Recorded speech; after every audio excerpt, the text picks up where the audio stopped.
Nithyanandeshwara SadaShiva Samarambam Nithyanandeshwari Adi Shakti Madhyamam Asmadacharya Paryantam Vande Guru Paramparam.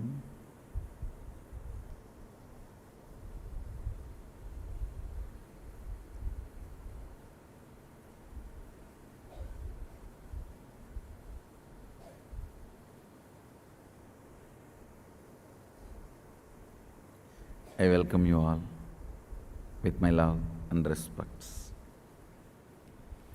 I welcome all the devotees, disciples, Sarvangyapeta Yajamans, Satsangis, Srimahans, Mahans, Tanidar, Kotari, everyone sitting with us all over the world through Nithyananda TV, YouTube Live, Facebook Live, Twitter Live, having Nayana Diksha all over the world through two-way video conferencing. Cities sitting with us are long list. So I welcome all of you with my love and respects.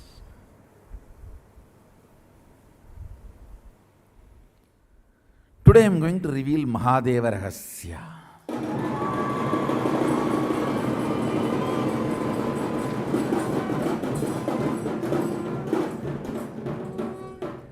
Actually, next level of Mahadeva Rahasya. That is why I gave the title SadaShiva Rahasya.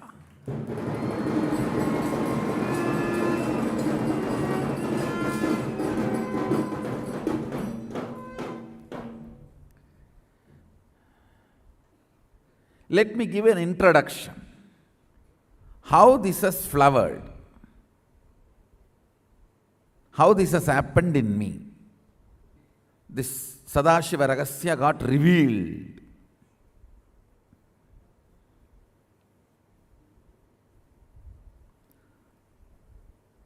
One of my great Pasamalar, Madhvait.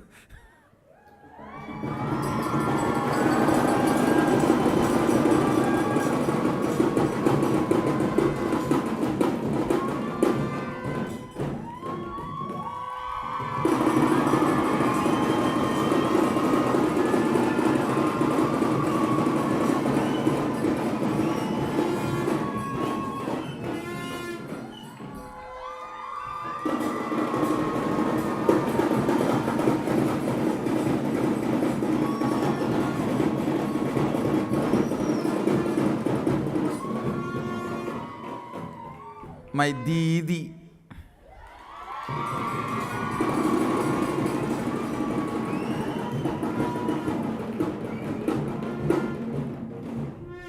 Is grandly celebrating for last 6 months her depression. Like how we have celebration for 2-day celebration, 10-day celebration, how my birthday we celebrate a 17-day celebration. She is celebrating for last 6 months her depression. Great depression of Didi. And it is going on and on for last 6 months. Few days before it has reached its peak.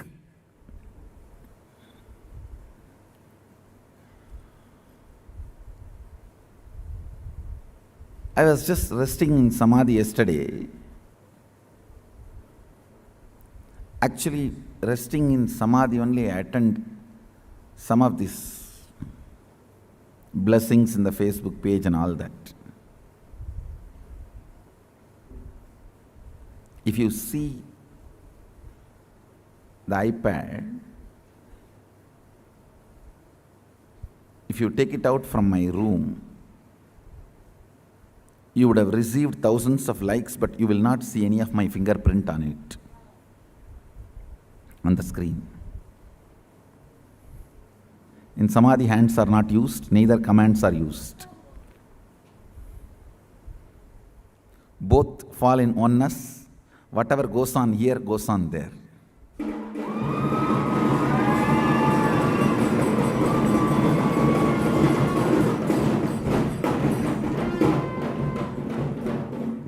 That is why the like is real like. Diksha.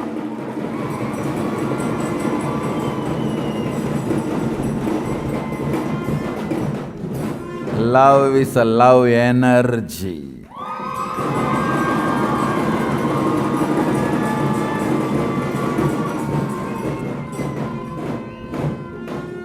So she put a big status celebrating Raksha Bandhan and my Guru as my brother, and immediately I put the love.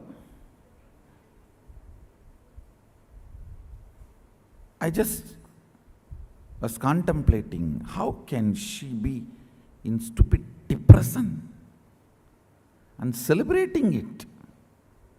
That is where the problem is. I can't give up on her. I can't give up on her, or I can't handle, understand? Every relationship as chastity, not just husband and wife, brother, sister, father, daughter, every relationship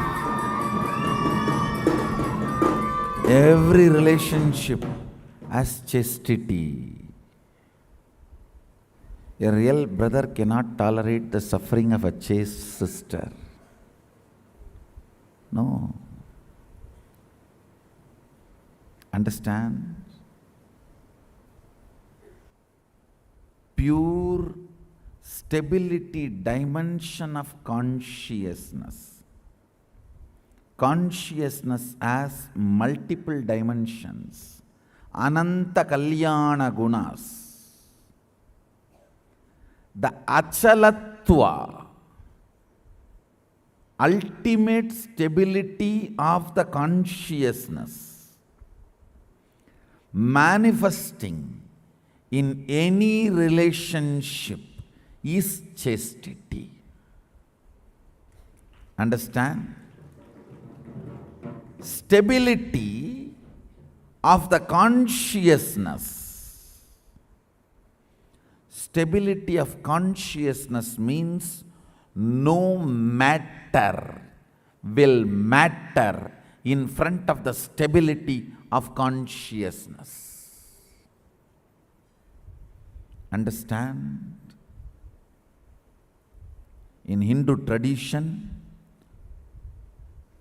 so much of importance and understanding is given for chastity, and all the so-called anti-Hindu forces try to say it is against feminism or masculine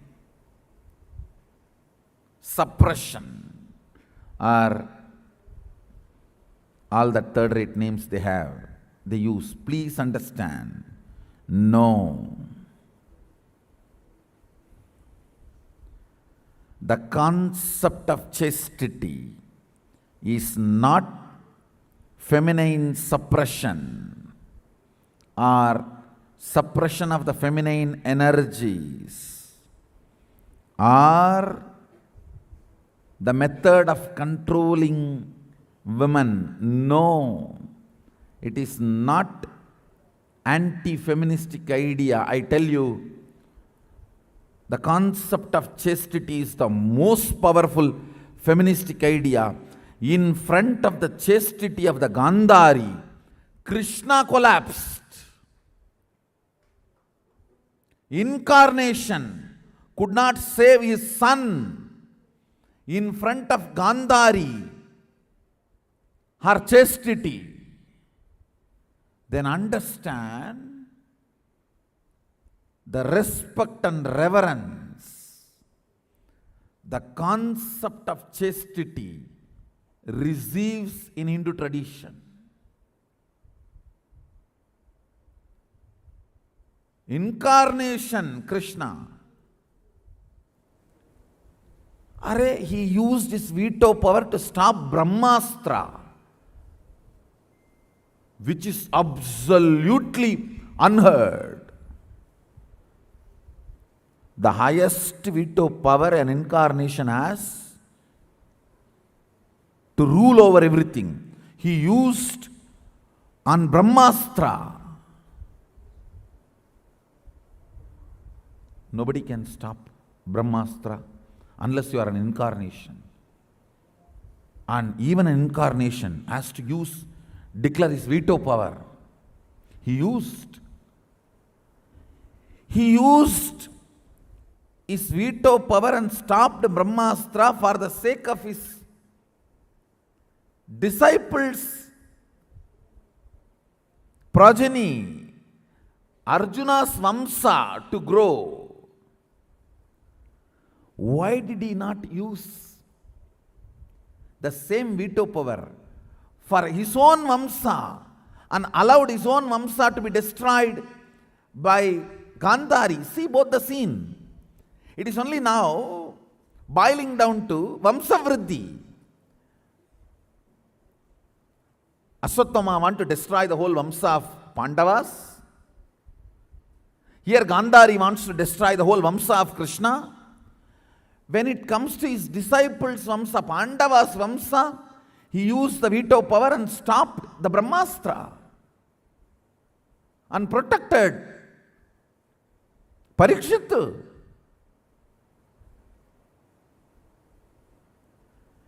Anything which cannot kill you strengthens you. If poison goes inside and you don't die, after that no poison can kill you. That is why I am saying Bharat cannot be destroyed.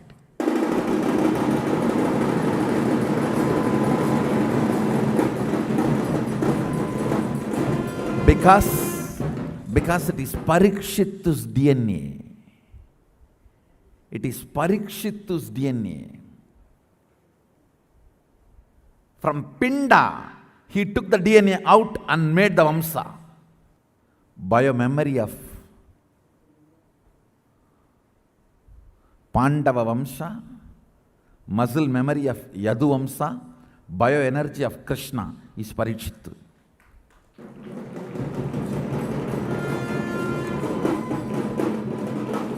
He used his veto power to protect the Vamsas of his disciple, did not veto to protect his own Vamsa because the respect for chastity. If Gandhari has used any other of our dimension, Krishna would have destroyed it. Her chastity dimension, whole world has to bow down to it. Nothing can be done. When she put her chastity dimension in front,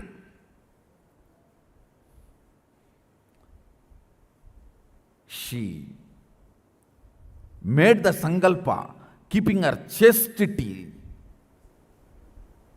in the center, keeping her chastity as witness, that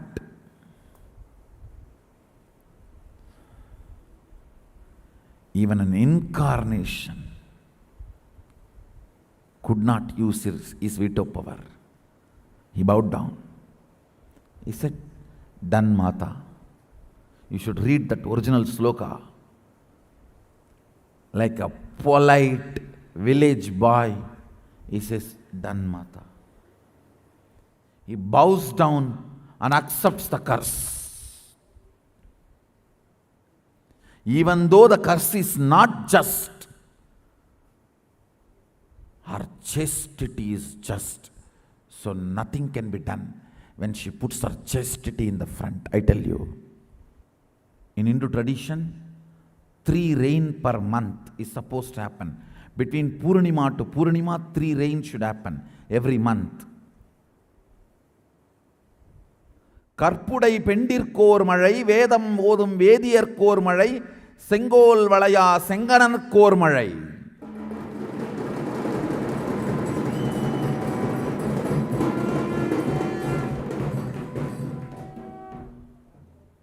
one rain is for chaste woman. How come? Chaste woman can be responsible for rain? Maybe it's a concept to keep the social stability. No.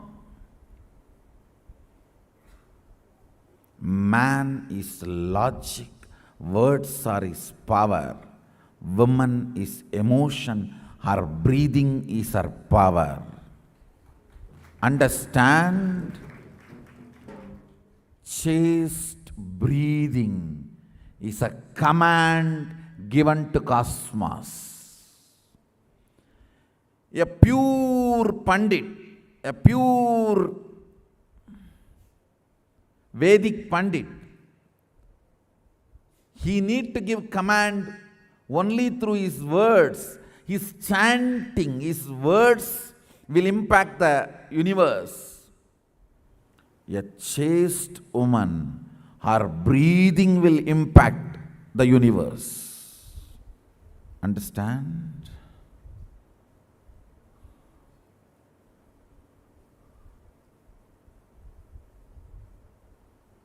If I get into the chastity, I think next 1 week I'll have to explain chastity. Maybe when time comes, I'll explain all the 7 chaste women we remember every morning and their life, and exactly, precisely what is chastity. All big successful house or organization, I guarantee there will be a chaste woman on the top. Maybe behind the screen, behind the scene, there will be a chaste woman who keeps the things together. Understand?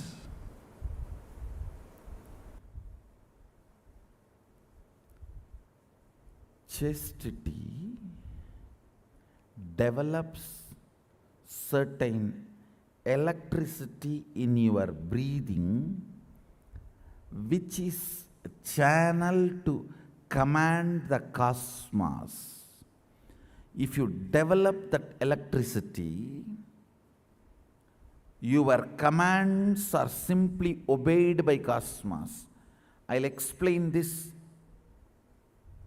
and explain the story of Satyavan Savitri, how she is able to stop the sun, get Yamadharma, give life back.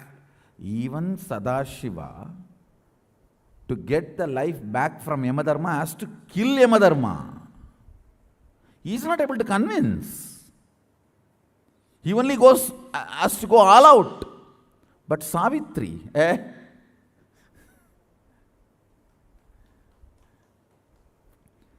chaste woman seems to be more powerful than a Shiva Bhakta. Understand?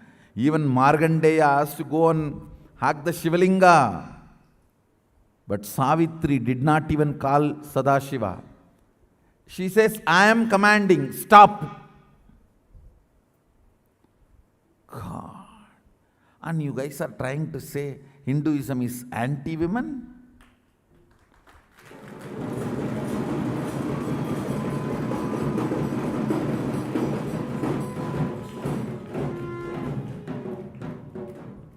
Which religious Shastra has given such grand space for women?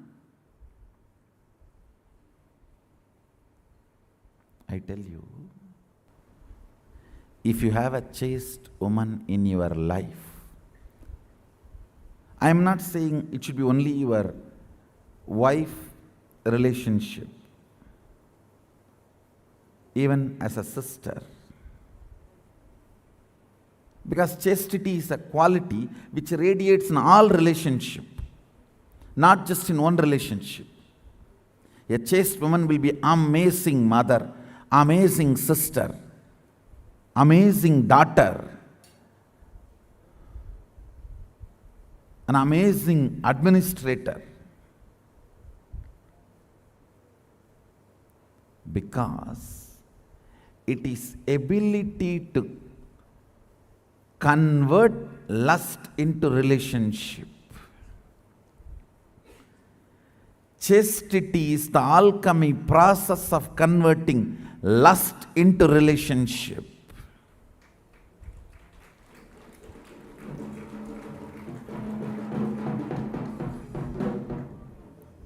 Brahmacharya is the alchemy process of converting lust into spiritual powers.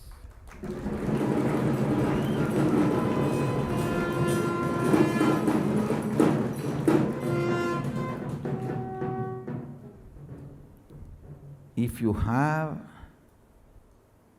a chaste woman in your life, either as a wife or as a daughter or as a sister, as any one relationship, I tell you, listen to this word, you will never have accidents. You will always be protected by all the unknown, unseen problems. A chaste woman, one chaste woman in your life, either as a sister or as daughter or as mother or as a wife, any one relationship, it can be any. If one chaste woman is there in your life, you will not have any unknown, unseen problems. The whole cosmos, grahas, will simply protect you. You may think I am giving two big mystical words. Understand, I believe that. I myself a believer of this truth.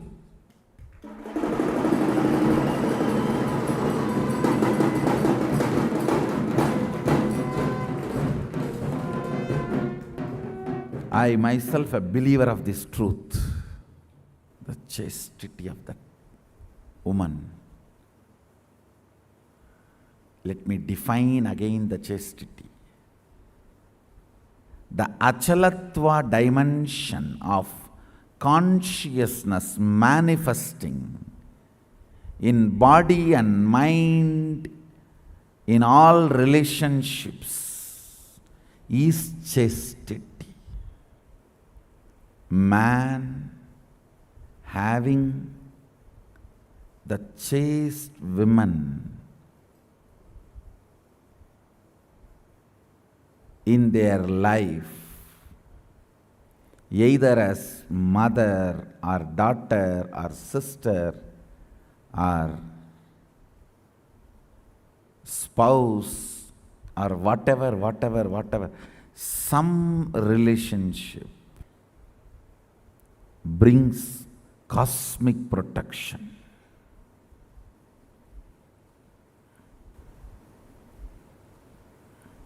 You don't know the power of it. Maybe I'll have to have few days satsang just for that. Just for that. I think it is my responsibility to reveal the sacred secrets of chastity in every dimension.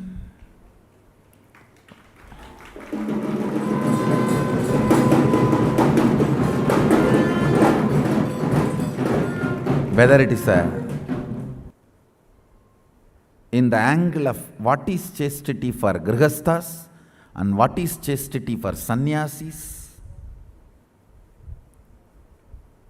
Maybe in further satsangs, I'll explain, get into that deeply.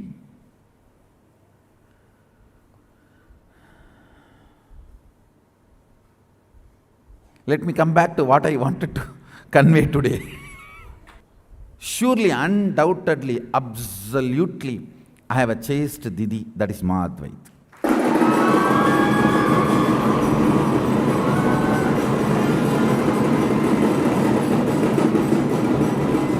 See, Of course, I am not justifying her depression. That is one screw loose only. But one screw loose cannot be the reason to discard the whole machine. And being a mechanical engineer incarnation,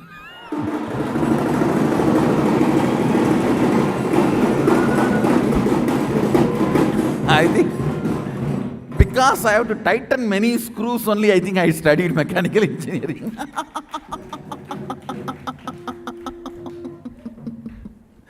Because when there are so many things in the world, why did I take mechanical engineering? Maybe my life's mission is tightening many screws.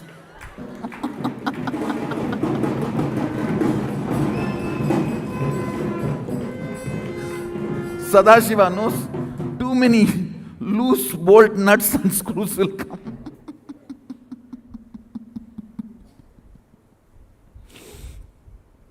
So I was in Samadhi,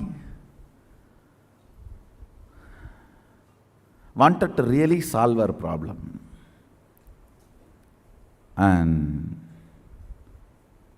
suddenly, like a formula, like a golden ball, the solution appeared, and it started coming out as golden thread. Usually it appears like a big bunch of gold cotton, and from that golden thread will come out. That is the words now I am going to utter. Listen. The state in which you are and the space in which you operate and manifest a command. Listen carefully. I am repeating. The state in which you are and the space in which you operate and manifest a command cannot be questioned back whether that command manifests as powerfulness, reality or not. Listen carefully. Let me explain. You create a space. Let's have 10,000 balasans this year in the Gurukul. From the state of Sadashivatva, you create a space and give a command. If it manifests as power, great. If not, understand, do not try to tell yourself, oh, my space is corrupt, my space is not right, it's not working out. Either the science is not right or the science is not right for me. No. Understand? Neither the state nor the space can be questioned. The legitimacy of the science or the state or the space cannot be questioned. You manifested less power, not powerlessness. Listen carefully. Manifesting less power cannot be the reason why you should make yourself powerless. Understand this key. This solves almost all the stupid problems, guilt, self-torturing and torturing others.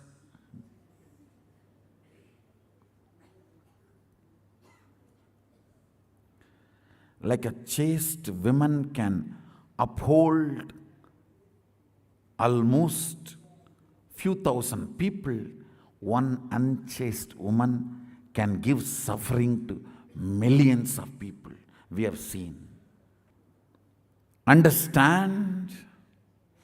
Listen. This is one of the important SadaShiva Rahasya you need to know. From the state of Sadashivatva, creating a space and commanding, this is the science of oneness.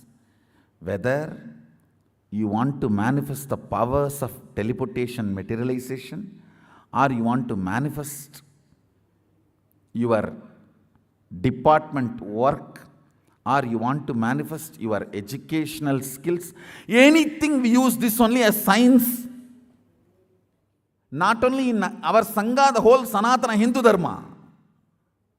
Vivekananda says, if we want wealth, we go and sit under the tree. As long as we were sitting under the tree, we were the richest nation.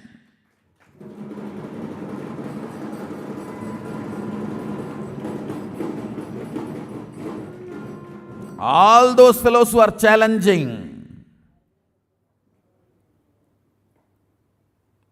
saying, oh, by doing yaga yajna, by worshipping the stones and trees, you guys will become rich. What foolishness. I tell you, as long as we were doing only that, without you demonic intervention and exploitation, we were rich.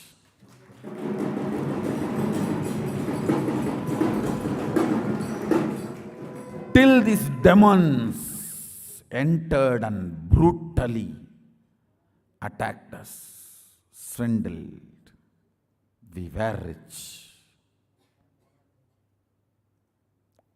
And I tell you, O Hindus, don't be afraid. I am back with the same science. We are going to be rich.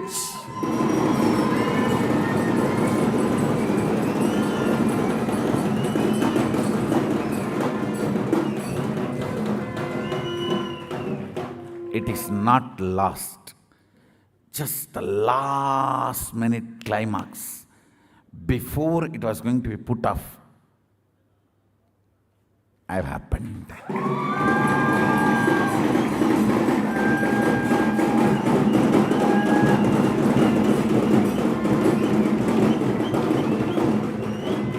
(1979) would have been late. 1979 would have been late. If I had time, I would have sent only ambassadors. Because no time, I have to get up and come directly.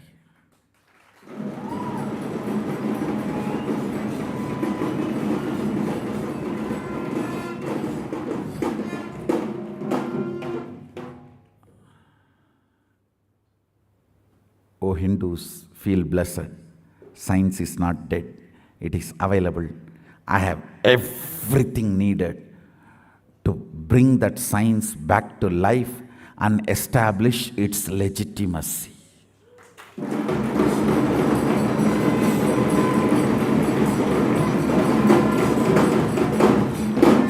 Listen to the science of oneness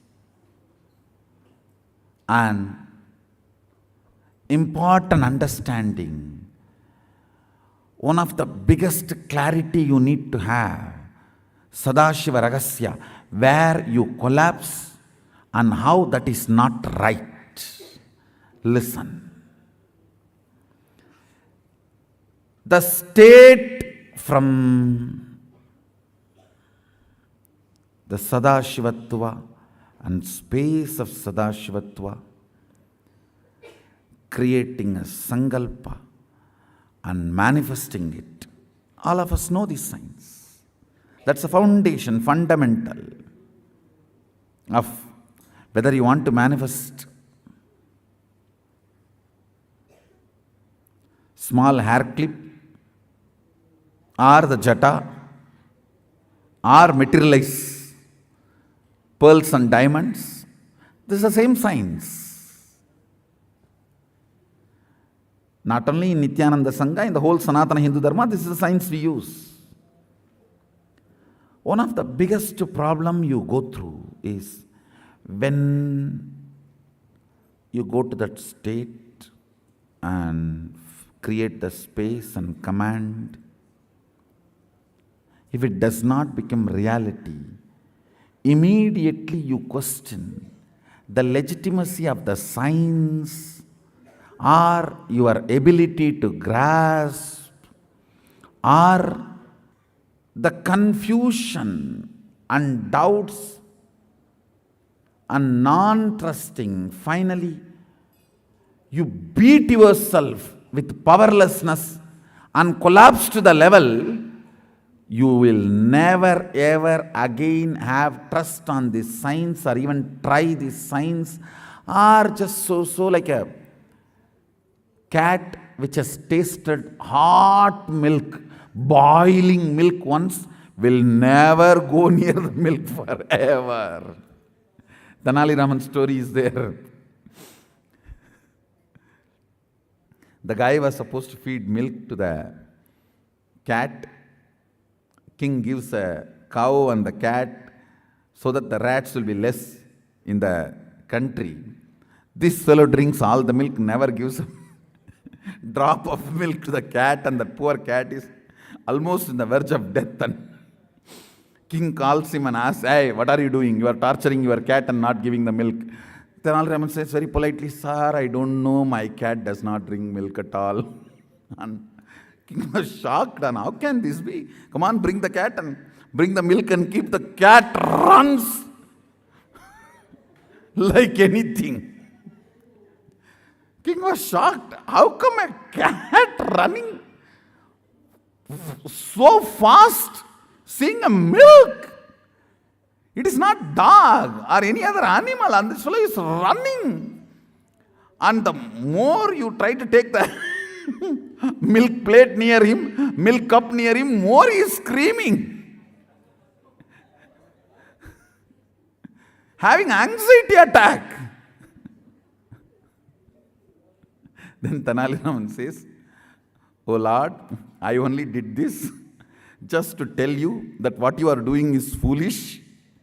Rats can be killed easily in some other way, not with so much of expense."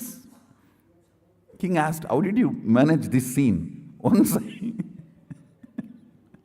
made the cat to lick the boiling milk. After that, forget about milk. Anything white, any white liquid, the fellow just disappears from the very scene.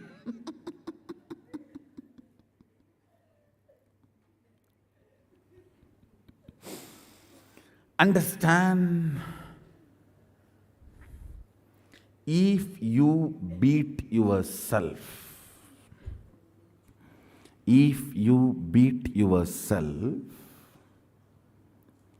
with the self-doubts, self-hatred, self-denial, and powerlessness because you manifested less power, you will be the cat, tasted the boiling milk, and never ever, not just milk, any white liquid. This is the biggest crime you are all doing to your consciousness. Means your Atma SadaShiva, SadaShiva who is residing inside you. Understand? We may have a question. Why I manifested less power? Not enough to manifest this reality. Listen. Maybe still there are some patterns sitting in your body and mind needs more stronger sankalpa. So you need to put your effort in manifesting more powerful sankalpa, not making you more powerless. Less power means solution is more power, not becoming powerless. Solution for less power is more power, not powerless. Understand? You enter into the state of SadaShiva, create the space of SadaShiva, and manifest the powers of SadaShiva. When it is not becoming real, questioning the authenticity of the science or legitimacy of the science or your ability to fit with the science. How many of you get caught in this problem? Raise your hand.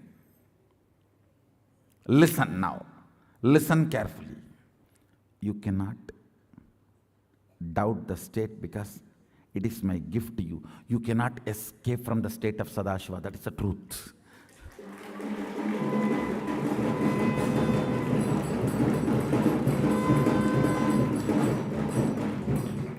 State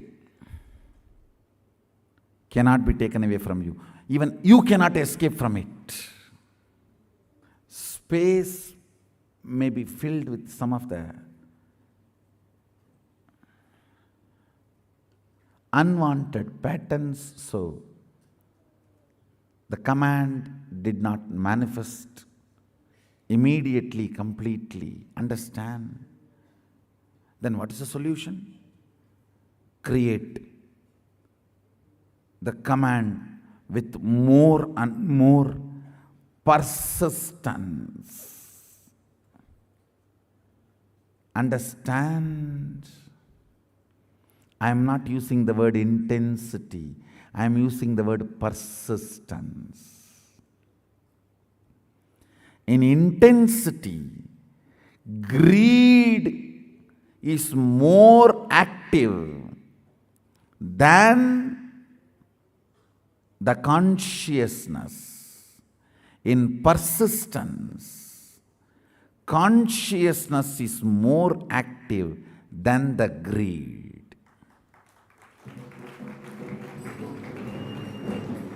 Listen carefully.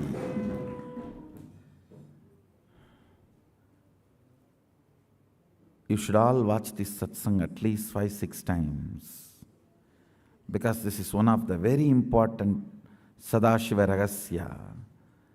Especially people who want to manifest powers or manifest whatever they want in the life.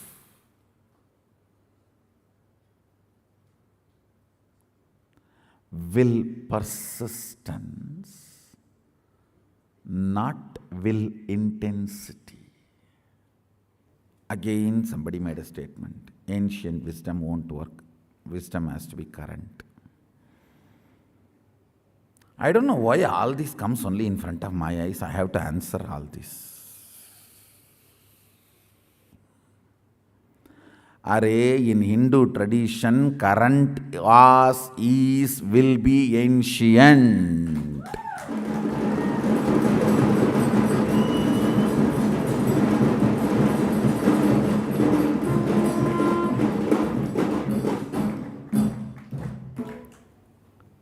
There are two methods of wisdom. In a forest, a man walks with a lamp which gives light for 5 feet, and he goes. First he sees a small stream of water, he records there's a water stream. Then he moves and sees 10 trees and records 10 trees. Then he moves further and sees a python and records there's a python. And then he moves further and sees a huge rock and records there's a rock. This is one type of wisdom called rational Western wisdom. The Hindu wisdom is, there was a huge lightning and everything was seen and simply recorded. The whole thing was downloaded.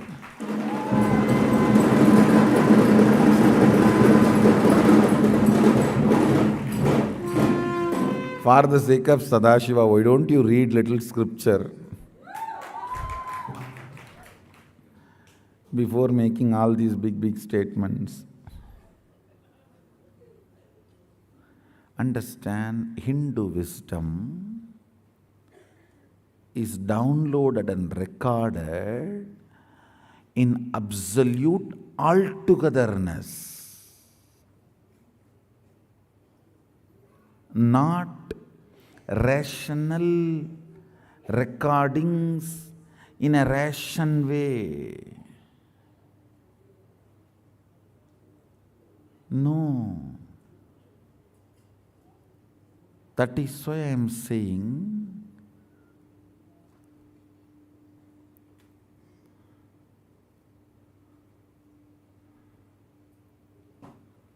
in Hindu tradition, the wisdom was current will, which was current, which is current, which will be current, will be ancient.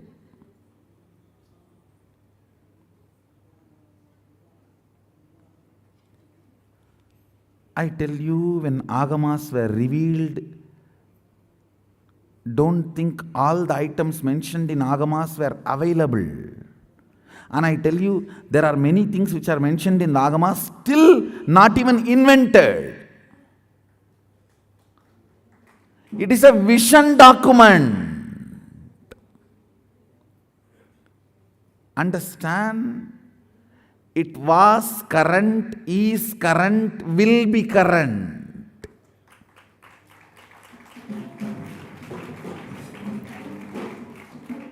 When SadaShiva talks about a deity of Panchaloka in Agama, surely when the document was revealed to the world, that whole mastery of that art was not available. That methodology was not available. He reveals as a vision document, then people start doing. And there are many things revealed in the Agama, still we have not yet started doing. Not only we were current, we are current, we will be current.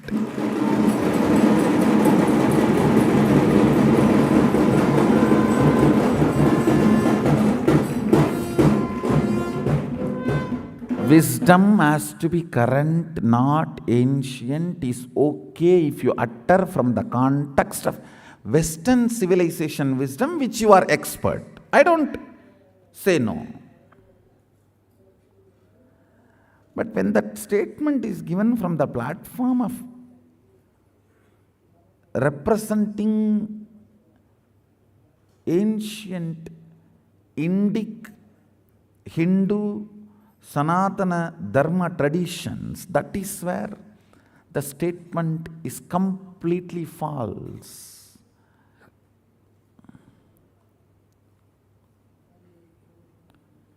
We do not record the forest with a lantern lamp. We record in the lightning of past, present, future.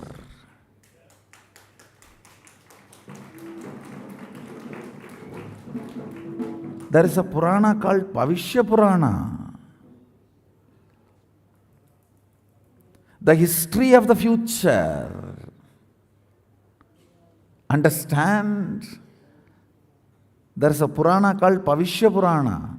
History of the future.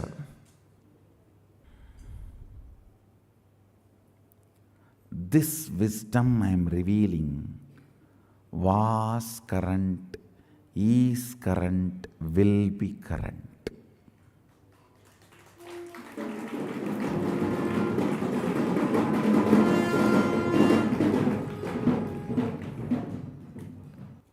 Listen carefully.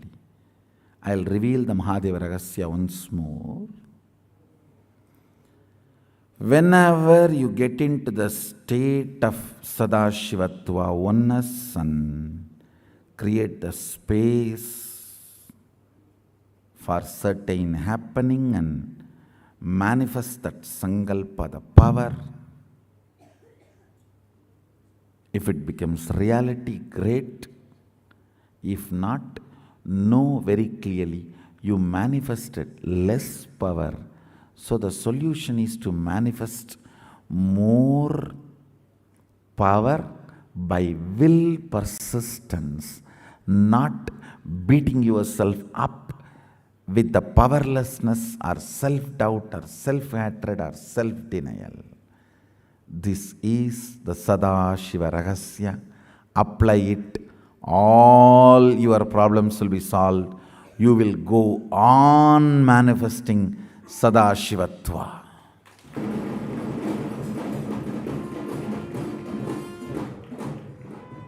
நல்லார் ஒருவர் உளரேல் அவர் பொருட்டு எல்லார்க்கும் பெய்யும் மழை.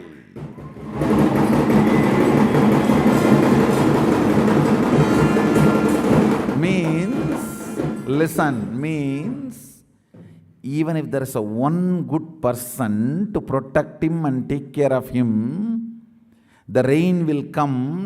Naturally, when it comes, it cannot come just for that one person, it will come for everyone. Same way, the solution, even though it came out for the sake of one person, it is for everyone to enjoy now.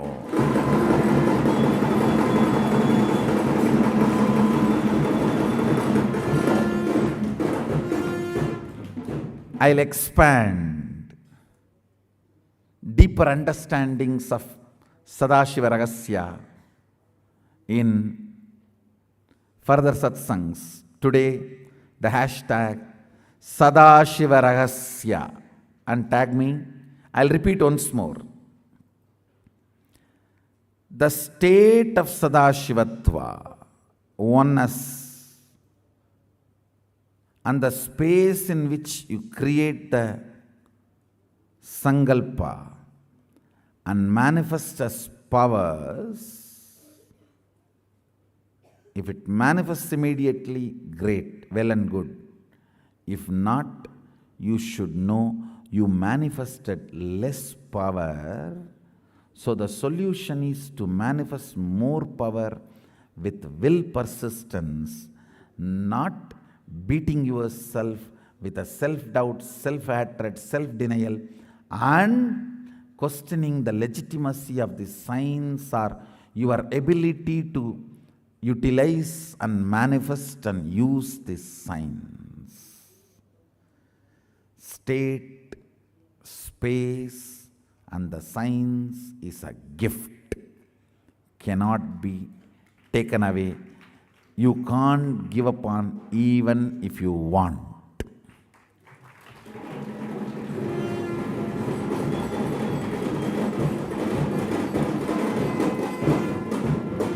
So with this,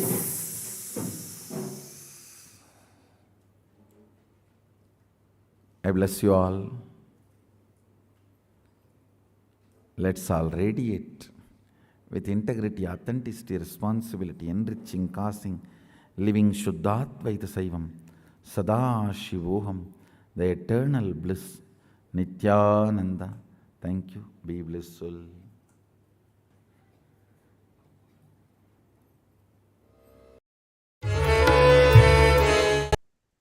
Nithyanandam Paramasukhadam Kevalam Jnanamurtim Svandvaditam Gagana Sadrusham Tattvamasyaadhilaksham Ekam Nityam Vimalamachalam Sarvadhi Sakshibhutam Bhavaatitam Trigunarahitam Sadgurum Tam Namami.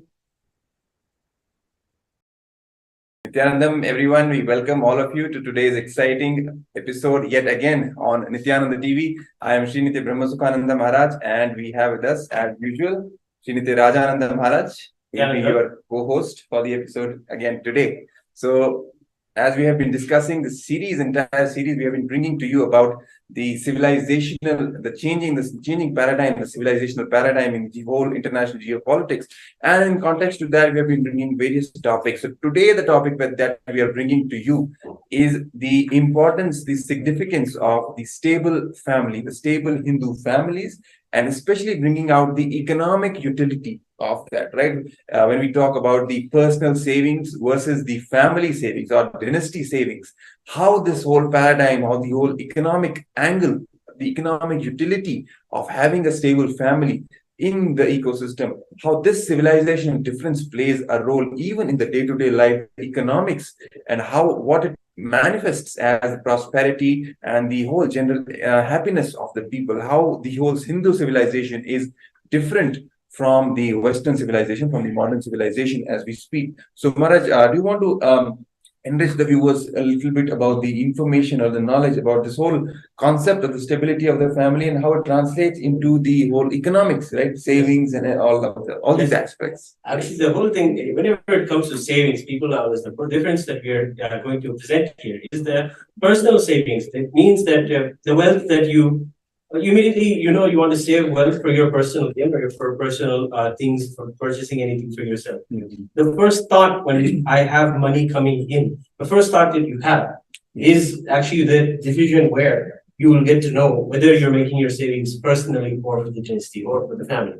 So that is actually where you can catch yourself. And when in this discussion, we'll be talking about how the difference is there between the Hindu stable family, which is completely based off the dynasty savings, like saving wealth for the family, saving wealth for ourselves.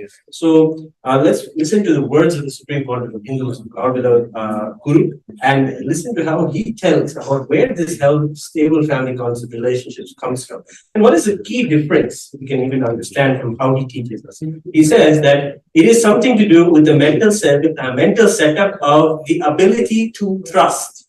If you have had at least one strong trusting relationship who has not betrayed you, like your mother or father or someone in your life whom you trusted but never betrayed you, even if that one relationship is there, even if you have a relationship like that one event in your life, then you'll be able to catch the fire. You'll experience the feeling connection. In this case, he's teaching us that just having that trust between the people, when you have in a stable family, the central thing is trust. And if you see the modern statistics, we've been continuously discussing about the divorce rate and how that is actually a staggering number and a very it is even inside the Hindu community. It is something that is very looked down upon. The whole concept of divorce, and why we have to look. It's like it's saying it's something that is dealing with something that is like, if I have to use the word, untouchable. This is the way that it is dealt with, and the whole because the whole divorce concept comes from core cognition of distrust. There's no trust between the person. And from what I found, from my personal experience and seeing other people in my life and others, many people will agree that the actual divorce conversation starts when there's a conflict of where we're spending our money. Between the husband and the wife.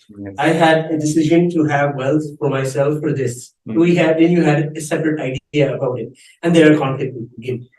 And always it always comes down to who's earning the bread and who's providing and how you're using the wealth, how I want it to be used. This conversation it happens and the conflict happens. And it creates tension, and this is what this is where how the whole thing connects, and the wealth really connects with the stability of the family.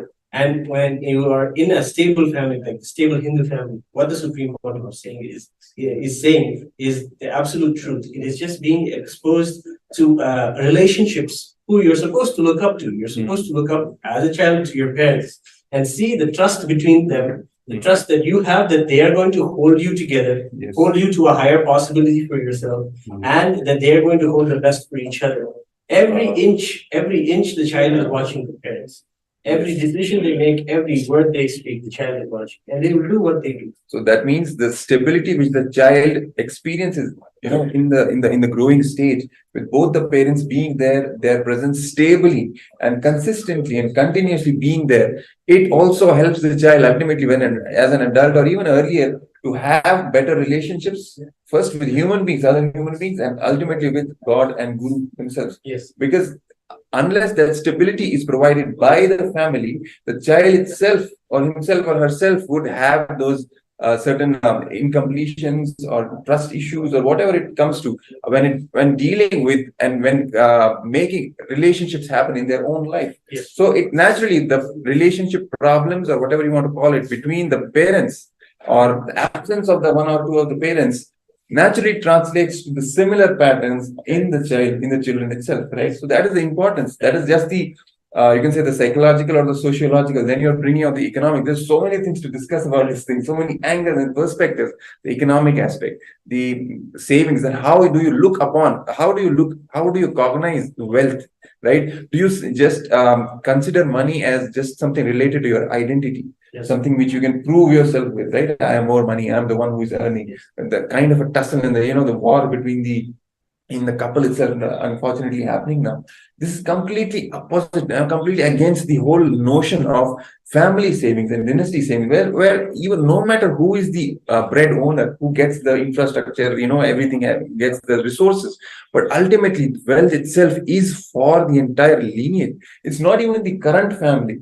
It's for the dynasty. Dynasty means the whole lineage, whole vamsha, your children, your grandchildren, your great-grandchildren. The vision is so broad. The stability, the importance of that stability that I am now saving for my grandchildren, right? Their future should be secure. Their future should be bright. This cannot happen if you are just simply cognizing wealth and money just from the personal, individual notion, right? That it is something I am related to. This is something my identity is related to. This is something I have to prove. So I have to save something for me. What is in it for me, right? Yeah. Extremely individualistic and only seeking your own personal gains. That is the one of the core civilizational differences. We can even see that which has led to the destruction of the whole stability of the institution of marriage in the West now. So much of divorce rates, right? It's 50-something% for the first marriage, 63, I think, percent for the second, 75% for the third marriage. It's just increasing. Yes. Completely destroying the whole institution, whole stability, and leading to a complete collapse of the society itself, right? So many aspects. And even the Supreme Pontiff of Hinduism, again bringing out this aspect of stability in the family, how it is important. Even to his own disciples, he again and again, nurtures them, enriches them, build stable relationships. We even talked earlier about relationships versus situationships, right? When we talk about this distrust and this extreme individualistic way of looking at everything, even money or wealth and savings, this is just coming from that concept of situationship. Yes. You're not really wanting to be in a relationship, because when you are in an authentic, genuine relationship, the individual identity is naturally melted away. Right? And people have this kind of cognitions of situationship even after they've made a lifetime commitment. Yes. See, it is like so the Supreme Pontiff of Hinduism says we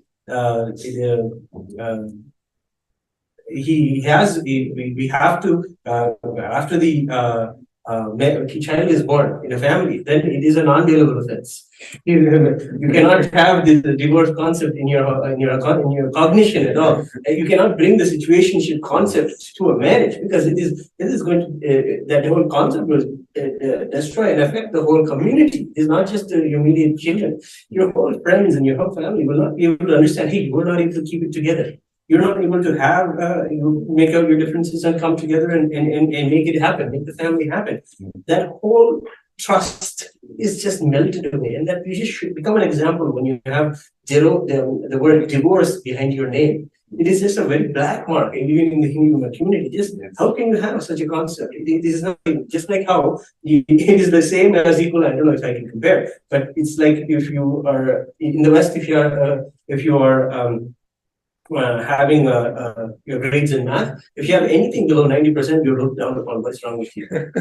But in the same way, when it comes to how you're holding your marriage together, if you're looking at a person who's having a divorce, no way. And I have seen actually the way that the Hindu community has its tendency to just come together. In no way, my friend can't have a divorce. No, my friend is a real guy, and he's my friend. He can't go through one. And they come together and pull together and ensure. And they're very close knit, even if they're away from the joint family, even if they're in the cities, anywhere in the world where the joint family isn't there. Still, they hold together and say that you committed a lifetime. Keeping the family together is at least important for the next generation. Don't do it for yourself. Yes. Even the decision to stay together many times in the Hindu family is not for yourself. It's not it's for the next generation. You have to be the better example for your children. Yes, and exactly. Even when you draw the analogy between the high scores in the mathematics, it's basically an elitist lifestyle. Yes. Having stable families is elitist lifestyle. Yes. This is the best thing. It's Yes. what most evolved, what most mature people do. And once you're involved, once you take the decision to enter into a relation, into a family, it's not just about you anymore. Yes. Whole society is involved. Yeah.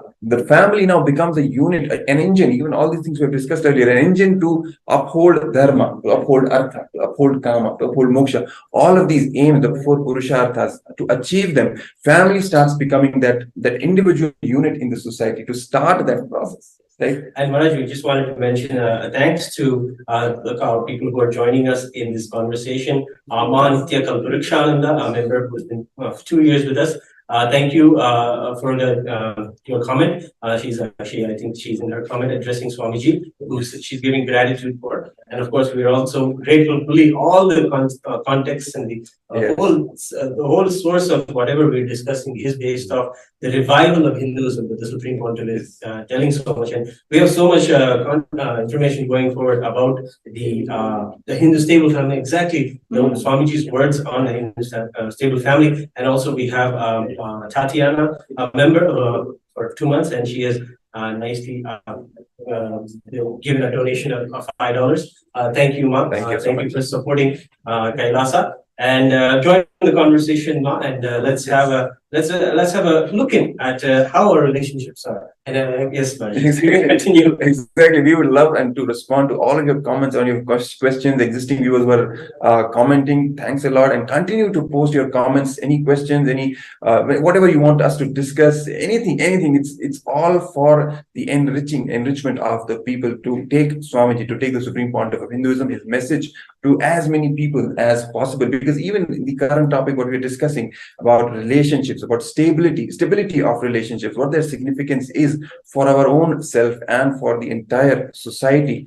And we are bringing all the facts, how it really leads to the betterment of the society, on the economic sense, how it leads to the betterment of the society. Because even all these aspects we will be discussing, but fundamentally what I want to share right now is that the Supreme Pontiff of Hinduism is bringing out these core cognitions to solve all these problems of society. And stability of the family is one of the most powerful ways to trigger this whole process, this revival of the conscious civilization, of the enlightened civilization on planet Earth. And that's exactly the experience, from the personal experience of completion and healing all your incompletions in your own relationships, giving you the right perspective, the right cognition of what kind of relationships to have, how to attract the best people in your life, and to how to manifest those stable relationships. Not just marital relationships, all kinds of relationships. It can be friendships, it can be your professional relationships, your colleagues, how to have stability even in your business, right? So all these things are just relationships ultimately. So how to manifest the best cognitions and attend to these relationships and manifest the best relationships in your life, which the Supreme Pontiff of Hinduism is personally, experientially transmitting to all the disciples and all the participants of the MahaParamashivoham program. Right? In the MahaParamashivoham program, this whole process, the Timili process that we go through, the living Advaita process, the completion process, the Samskara Dhana Kriya, all these things, powerful techniques which he teaches and which he initiates the participants into in his personal guidance and in his powerful energy field. You will just see this magic happen, and all healing happening, and all these, as we were discussing, trust issues, and if any individual has gone through these problems, instability in their family, parents, and this and that, so many, especially in the West, right? Yes. So many people are going through this. So how to come out of it? Either you have personally have someone who, Yes. your parents or someone who has had a divorce in their lives, or you personally had gone through such a trauma in your life. It is actually a very good time to look back at why you even made those decisions, or why that would have happened around you, to heal from those experiences and to really give yourself a new look at the world and give yourself a powerful cognition about how relationships, how you were saying, the relationship should be, and how you can have them for the betterment and contribution to the whole society. Yes, exactly. And ultimately, first of all, it will benefit you, it will fulfill you. fulfilling relationships are something which everyone wants, right? Nobody is happy with just, hopping from person to person. Ultimately, nobody wants that. Everybody wants that stability and that fulfillment with the right person, right? In any situation. So what is stopping you from doing that? It's some incompletion, the instabilities that you are going through inside, agitation, or whatever, restlessness. So coming to the ground reality of what is the cause of that, how it all started, your root pattern, completing with that, and ultimately establishing yourself in that stable Paramashanta state, the state of restful awareness and peace and completion and oneness with Paramashiva. The whole thing, the whole experience is personally transmitted and taught and given experientially to all the participants by the Supreme Pontiff of Hinduism, Bhagavan Nithyananda Paramashivoham, in the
Then we come back. We apologize for the technical delay.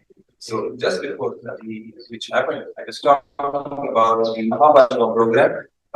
That's for the Supreme Court of Hinduism.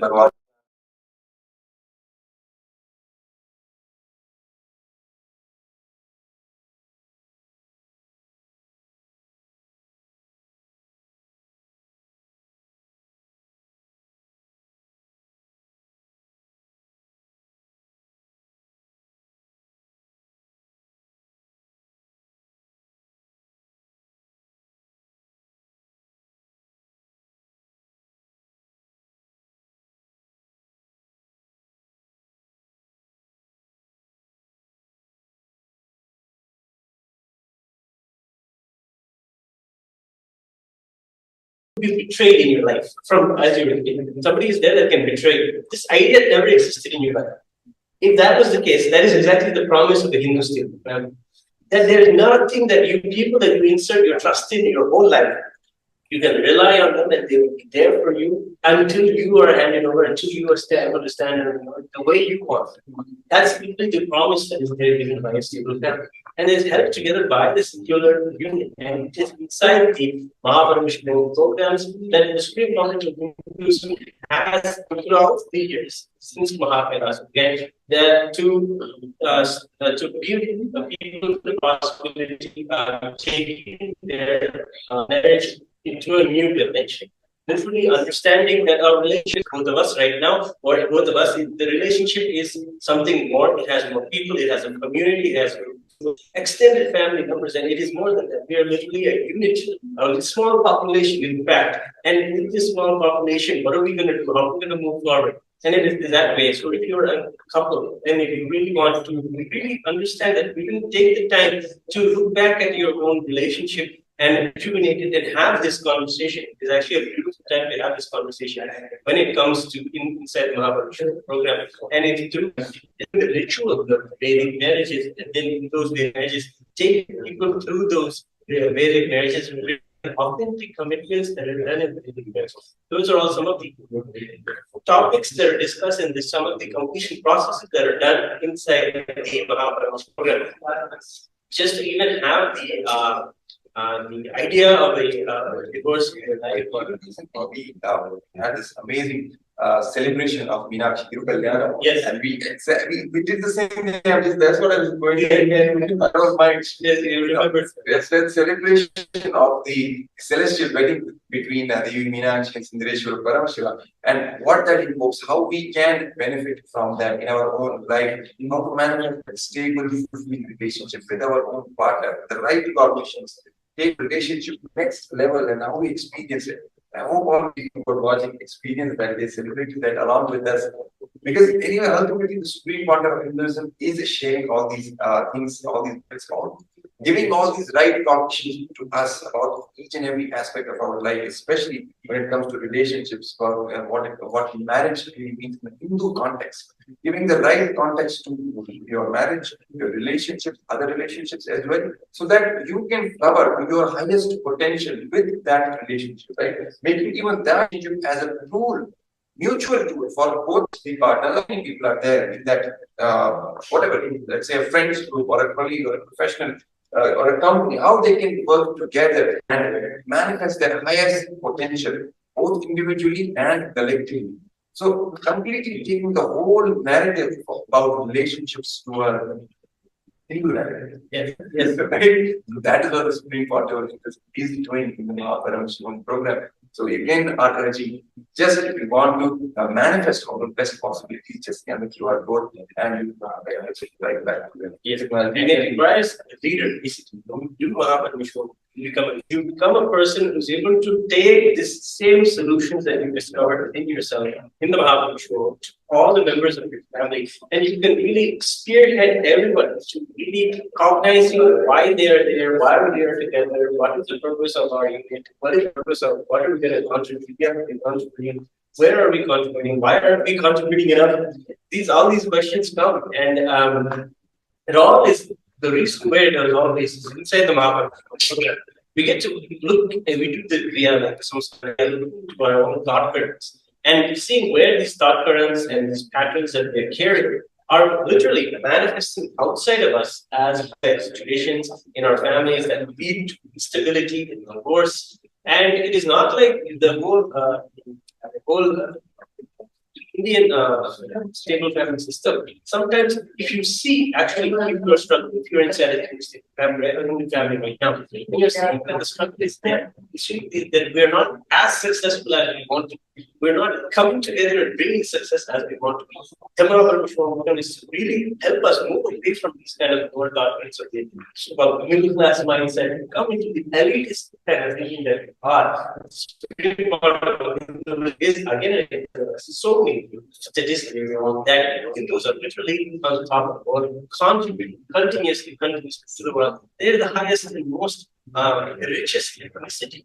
And this is a realistic family. And if you are right now living this family or more efficient, or to bring yourselves together, know that you guys can be more better unit by living together. The MahaParamashivoham can help you become that leader among your peers, among your people who love, and really bring out the best way of how you can contribute to your life. And inside the MahaParamashivoham program, there is a teaming process. We come together and hold each other for the goals that we personally have in our life. Not causing each other's reality. That is where the spirit body gives them. So it is one more, just another statement from the spirit body. Because a stable family, where it's rooted at, it's not just people or a few bodies living together or more number of bodies living together. That is not it. It is not, and not having fights. It is not just that. It is not just about seeing more people living in one place and having less fights. That is not what a joint family is. That's the kind of way that it's projected. But a joint and a stable extended family is actually the harmony or the singing that happens when all of us are aligned to one particular ideology. And that is where the group comes from. It is actually in that way that they have that the whole family system since time immemorial had the Guru. Like how Ayodhya Kingdom had the Guru of Vishishta, and the Rajaguru of the family of the Sharad. So the Guru had an important role in aligning everyone to the ideology of Hinduism, of ideology, of core understandings of Hindus, such as Paramashivoham, that God permission to are here to create and live an enlightened life. these kind of realignments were done by the seers, by the pontiffs who kept this whole thinking alive. And some of the words that Supreme Pontiff of Blues says, but a stable family, a joint family, we need so much of understanding and intelligence just to keep us together. And around the intelligentsia, they want to live around the most elite thinkers, people, and they want to feel really knowing that everyone around them is to support them and going to take them to the next level. Sri Pontiff himself further says that it's like living with a group of enlightened beings, and that is actually the same ecosystem that Sri Pontiff had. It's a huge effort, but keeping, especially the joint family, but it does so much to it's so much about the success experience today. If they finding themselves in every field, contributing and becoming successful, and becoming the role models for all of their ethnicities. That is the inner growth and the power that comes in with a stable family. These are just the words that I wanted to share with you on this.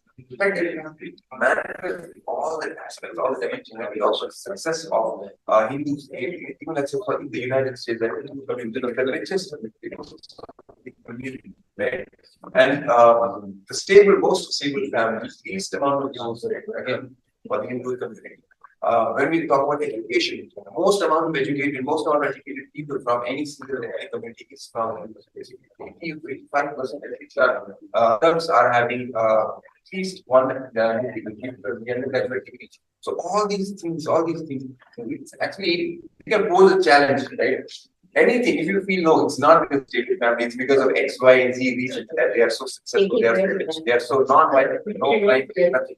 You give us any reason, you prove it to you that that result is possible only because of the stable families. If there is any, right? Because of the stable family, the right nourishment, that consistency, that security that happens, that is what leads to the only growth in the children, living with completion, not developing crazy patterns which torment us throughout the life, right? It also acts as a shield from the external violence and whatever disturbance are happening outside, gives the right cognition, the strength to deal with the ups and downs of life. All of these aspects are taken care of by the stable in the family, and even when we talk about the economic aspect, for example, right? We have seen the Hindu community, the Hindu society, the Hindu civilization stability it has shown over the years.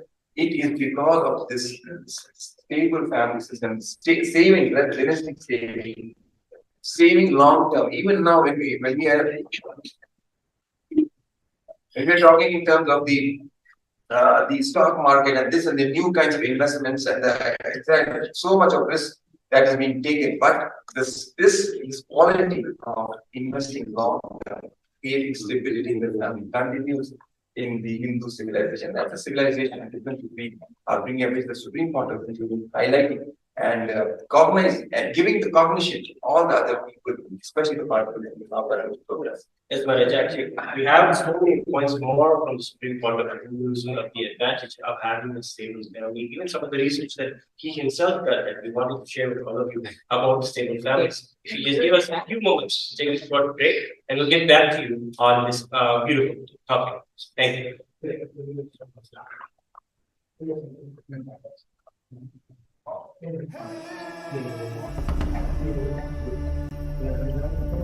The nature of consciousness. The source of awareness. The relationship between our ego and the world. This has plagued us for generations. We strive to understand why we are the way we are. Why our reality is the way it is. Why our life is the way it is. But what if the way we see the world as separate from us is just an illusion? What if our consciousness exists before all experience and is not limited to the confines of our body and mind?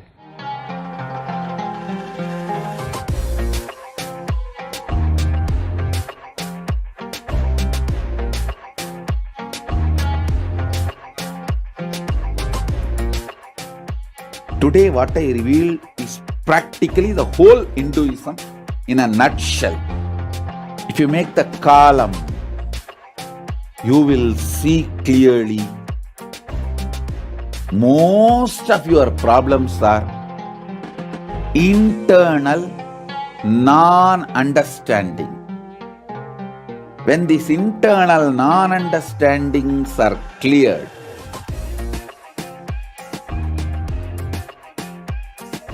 life becomes Leela. You just manifest what you want. I'll make this as a realization in you all now through this initiation and darshan of SadaShiva.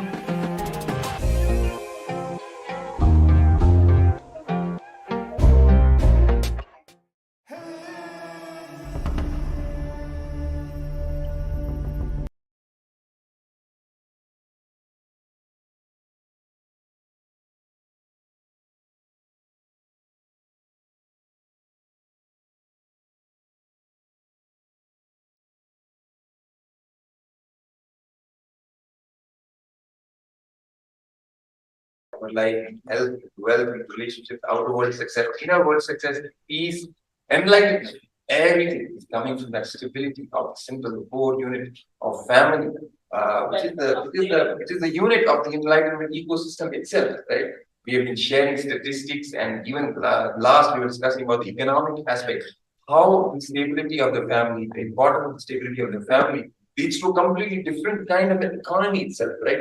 And that kind of economic, it shields all the people and the entire economy from the rapid, sudden ups and downs of the economy as well. Sudden financial crisis and this crisis or that crisis, right? But we have seen Hindu community, it's not really bothered much about all that. Did not even really get affected by even the 2008 financial crisis. We saw the Hindu civilization, wherever Hindu community is located, they were shielded from the effects and after effects of the financial crisis to a very huge extent because the fundamentals were strong. It is a savings-based economy, right? It's not extremely driven by consumption and credit, which is fueling that consumption, which will naturally result in a complete collapse in these situations. But since it is a savings-driven economy, it gives that cushioning, but it saves you, it protects, it shields the whole community in these kinds of situations, and also leads to the stability across the generations, right?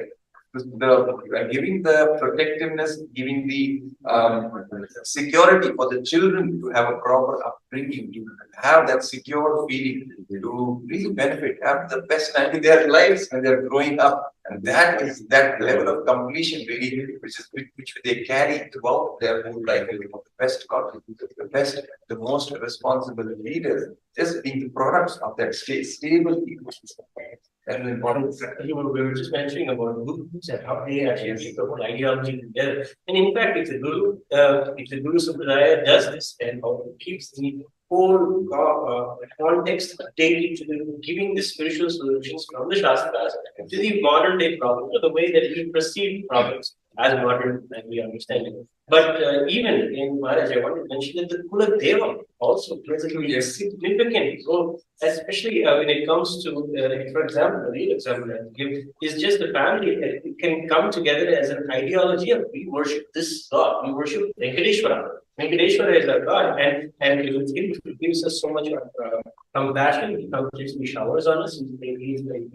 He's the God of continuously giving, and having even that concept as a Kuladeva, and all of us ideologically having our own way of connecting to that deity. Whether he's going to be like a Krishna in my friend, or whether he's going to come as an elder brother like a Rama in my life. However, you want to cognize, Venkateshwara comes into your life as a Kuladeva or any other god like Paramashiva himself. Anyway, you can cognize that. And then that Kuladeva's ideology itself comes and it is there resonating in everyone's heart.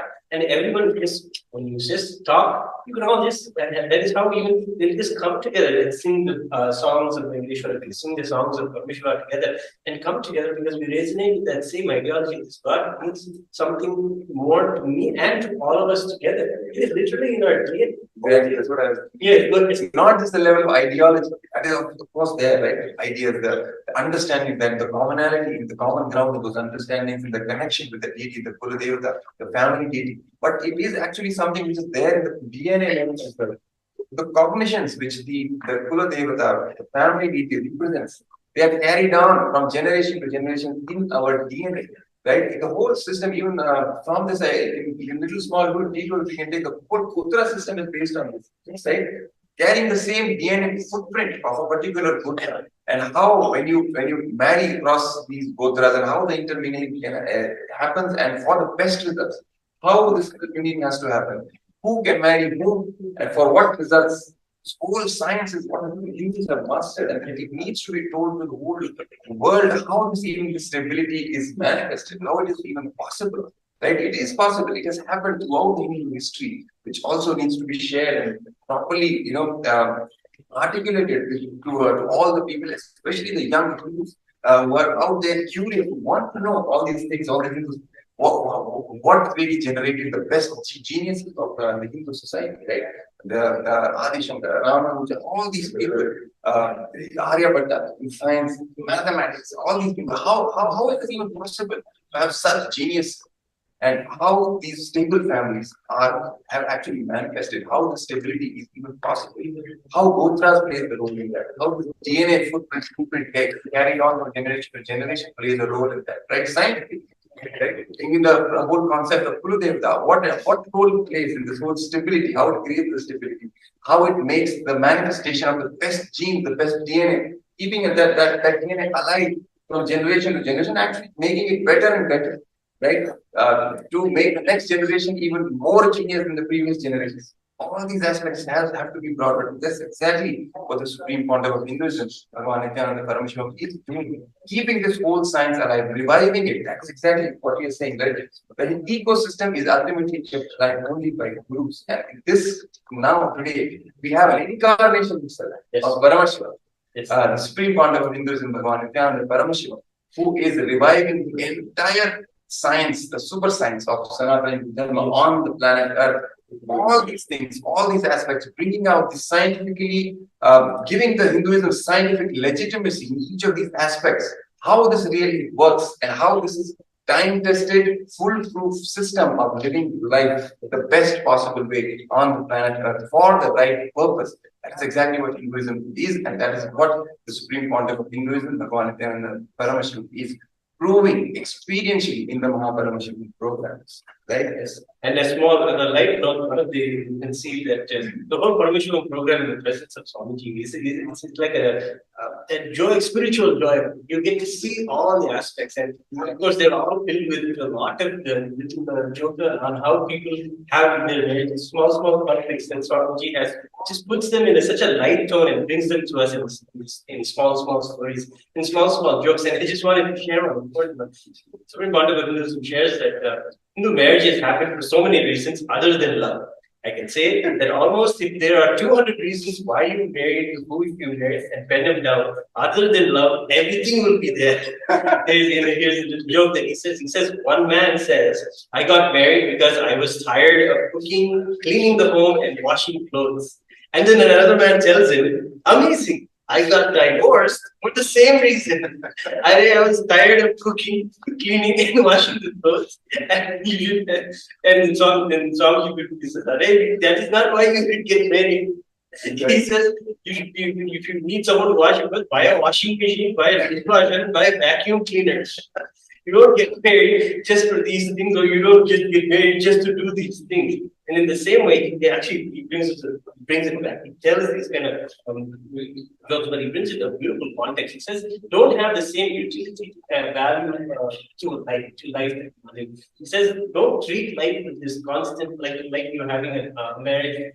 Because this is very important when it comes to the completion process. It's your relationship with life itself, right? Individually, when we do in the MahaParamashiva, we look at what relationships are we having with life, how we deal with life. Look at the exact same way we deal with other people. If you feel life is going to be continuously giving problems, challenges, and going to put you, it is not going to treat you fairly. It's the same way you treat with another person in your life.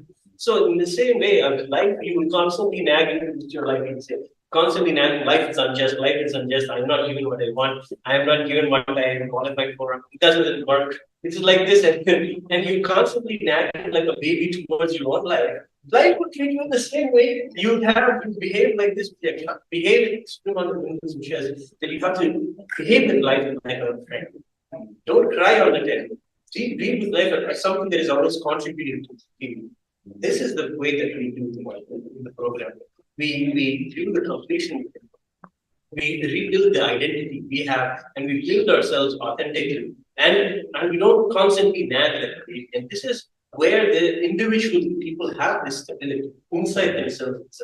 Yes. It is in this stability that you experience inside yourself that manifests in the stability of your family and everything outside. And that is what is brought out inside as an individual immersive experience inside the MahaParamashivoham program. When you sit with yourself and jot down where it all is that you are contradicting with yourself, where you're contradicting your own relations, and how to clarify.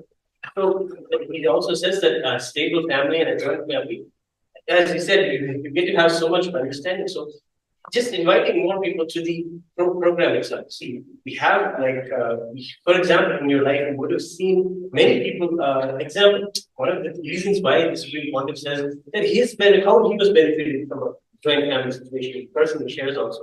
He says that I was exposed to so many types of examples of people.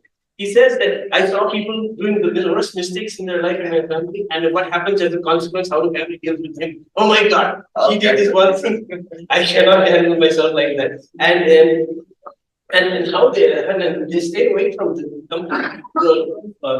side of society that the things that people look down upon, alcoholism, unnecessary relationships, over drug abuse, over addictions, and all these kinds of things just become out of the picture and it comes like this. That's also true, because when you see from the movie, from unfortunately, even when you talk about these jokes, right? These jokes are even there's reflecting something which is there. A problem that unfortunately even the Hindus modern have been a victim of this whole the external psychology and the way they're cognitive managed the reports. Yes, exactly. I understand. That's why even these jokes have been made up because we all have fallen into the same trap. That's exactly why the revival is looking the right context. These what really the marriage, how to really have fulfilling relationship, to have a complete breakthrough and come out of this whole rut that we are constantly facing, constantly going through, being stuck and just being unstable, all the time being unstable. And it is very good to do the MahaParamashivoham with a person who you want to make sure that it's transforming together. Because when you see the other person redefining their lives, taking everything and doing everything authentically, the other's decisions are out there involving each other people's lives. It just becomes an inspiration for you, the other person. Just like we can have bad examples in the family, we can have really good examples. And that's a perk of having a stable family. You look at your older brother, you look at your other cousin, you look at your other uncle who had success, and you think, wow, look at this. So those are also just being exposed to that. Actually, if you see that there's many things in the world that people lack this because they're living in such a situation where just they have themselves and they have their computer. That is all they have. And living in yes, living in and then it's like this, they see these kind of relationships, and unfortunately, there's many people out there who just come out as a motivational speaker and see a motivational video to do workout or to learn something. Yes, on the screen, and this whole motivational kind of thing. You have to go to the internet to find it. But in a joint family, a stable family, it's all around you. Your entertainment, your entrainment, and your enlightenment itself is just there all around you. You don't even need to have that cubicle. You don't even have the space you have. You can close the computer and just go have a conversation with one of your cousins or one of your friends, and they'll not even let you be in a group. Exactly. And this is the promise that even in the program, how we talk, how we sit with each other, how we do the program, is we create this teamly process and this kind of a camaraderie and this kind of a way of just seeing, hey, how is your completion going? Oh, I think you have a transformation. This is how it goes. That gives clarity to how you can also look at. And such a beautiful back and forth happens when we do when we work with the program. And again, if anyone is having the intention now, immediately you have an opportunity to scan the QR code and give your intention and be a part of this great revival of Hinduism at the Divine Lotus Feet of the Supreme Pontiff of Hinduism in the MahaParamashivoham program. Again, scan the QR code and sign up for MahaParamashivoham. You've seen the results, the outcomes. You see, even when you talk about the joint family system, when we day-to-day life, when we see the kids or even the adults who have been brought up in that kind of the richness they radiate, it's like they have so much more life experience just by being in that system, by being in a joint family. They are more richer, right, than someone who is brought up just in a family, let's say, just two parents and two kids or one kid. There is not much to even learn from, just except your own, whatever is going on in your own mind and the computer screens. That's all, right? But the richness that they radiate are born and brought up in a joint family system. The stability, the fulfilling relationships that they make. We see that all around. There's so much anecdotal evidence, and I'm sure the statistical evidence we should put it out for the viewers in the future shows how what kind of behavioral patterns do people manifest for those who are coming out with the joint family system. So much of evolution. Actually, we've seen from the earlier years when the civilization was at speed, not just the family alone. Actually, the whole village was a family itself. My parents told me the stories earlier when they were growing up. Right? They were also in the joint family system. They said it's not even just about the family. When any marriage used to happen, right? It was a whole village would come together. Yes. And some family would offer the grains for the marriage. Some would offer, okay, we'll contribute in this sector. We'll give the clothes for the bride or for the bride or whatever the situation is. So the whole village would come together and celebrate that. There was no concept of I have to keep money safe for this marriage and then I have to spend it. Where is the concept of money here? You have your own village, which is your family that is coming together and making it happen. But now, from that village situation or the town situation, the whole thing coming and shrink to a family. And now, unfortunately, even that family is complicated. Right? We see single parents, the level of divorce rate, even that family itself, this national peace, right? Due to the dangerous situation, we have to address what has happened, what has brought us down to this level where we are so unstable. We can't even maintain one relationship with one person for the betterment of ourselves, for our own fulfillment, and actually should give fulfillment and stability to the whole society. Right? That's where the whole cognition of individual, what is really a good marriage and a Hindu marriage, really, what gives it that stability, and what is the right context to have that marriage. Everything has to be brought out and explained to people to give their own relationships and complete a new healing. Yes. Right? So, as we come to the close of our show, Maharaj, the whole thing boils down to these core cognitions that are there that we really have to understand. It is the you versus the maturity with which stable families handle each person in the family shows that this unit, this small population of people, only work towards contributing to the world and contributing to each other's life. And this is where problems are, because the whole family is talking about you. There is no one talking about me. Everyone's talking about, hey, you gotta do this, you gotta step up your game. And the students, that guy is doing this, you have to help me. All these kind of things are there. And the attitude of you is contribute. The attitude of me is selfish. The attitude of you is what is most to savings. And the attitude of me is what happens when you only think about your own personal savings. And the narratives from Hinduism idealizes is a person who is able to show that they can contribute higher. And that is what Hinduism is like. See, this person is contributing. See, this person, and even our ideals. Krishna, how much he able to contribute? Ram, how much they are able to contribute? It's about the sacrifices and the life they live for others. The kind of stability that Bhagavan Ram in the Prabhu showed, even in his marriage, in his relationship. Yes. Just that one example. Yes. And celebrated. And the supreme part of Hinduism reviving that very cognition. Yes, exactly. Yes. In the people, in all the participants in MahaParamashiva program, making them manifest this truth of the stable relationships and all the completion, basic inner stability, inner power, inner peace, inner powerfulness. From that which emerges is the successful relationship in all. Yes. And if you are having a stable, you live part of a joint family, and you want to be able to revitalize everybody's goals and bring everyone to Swamiji and get this going, and convince everyone in your family that we have to come together and join the MahaParamashiva program. Because this Hindu stable family, as we said, is a civilizational advantage. And it is proven again and again that the Hindu civilization is an advantage over any other civilization just because of this stable family unit. And we learn this stable family can evolve us to learn from many people in our lives and how we can really learn. And then after we get initiated, even the spirit bond music says that when he's taking someone into the becoming a part of Kailas or becoming Kailasvasi, he says that he has seen that those who come from joint families, just because they were exposed to so much of trust in their lives, their availability to be open to the Guru becomes something that is something that he can really experience that connection with them and give them the shower on them the initiations because they're just more receptive. That same trust that they were able to have with their parents, the same trust that they know that their parents are always up for them to be out for them. And that this trust that the life is like this, because as soon as a kid sees his parents get divorced, he just cognizes the whole life is just going to be messing my life up.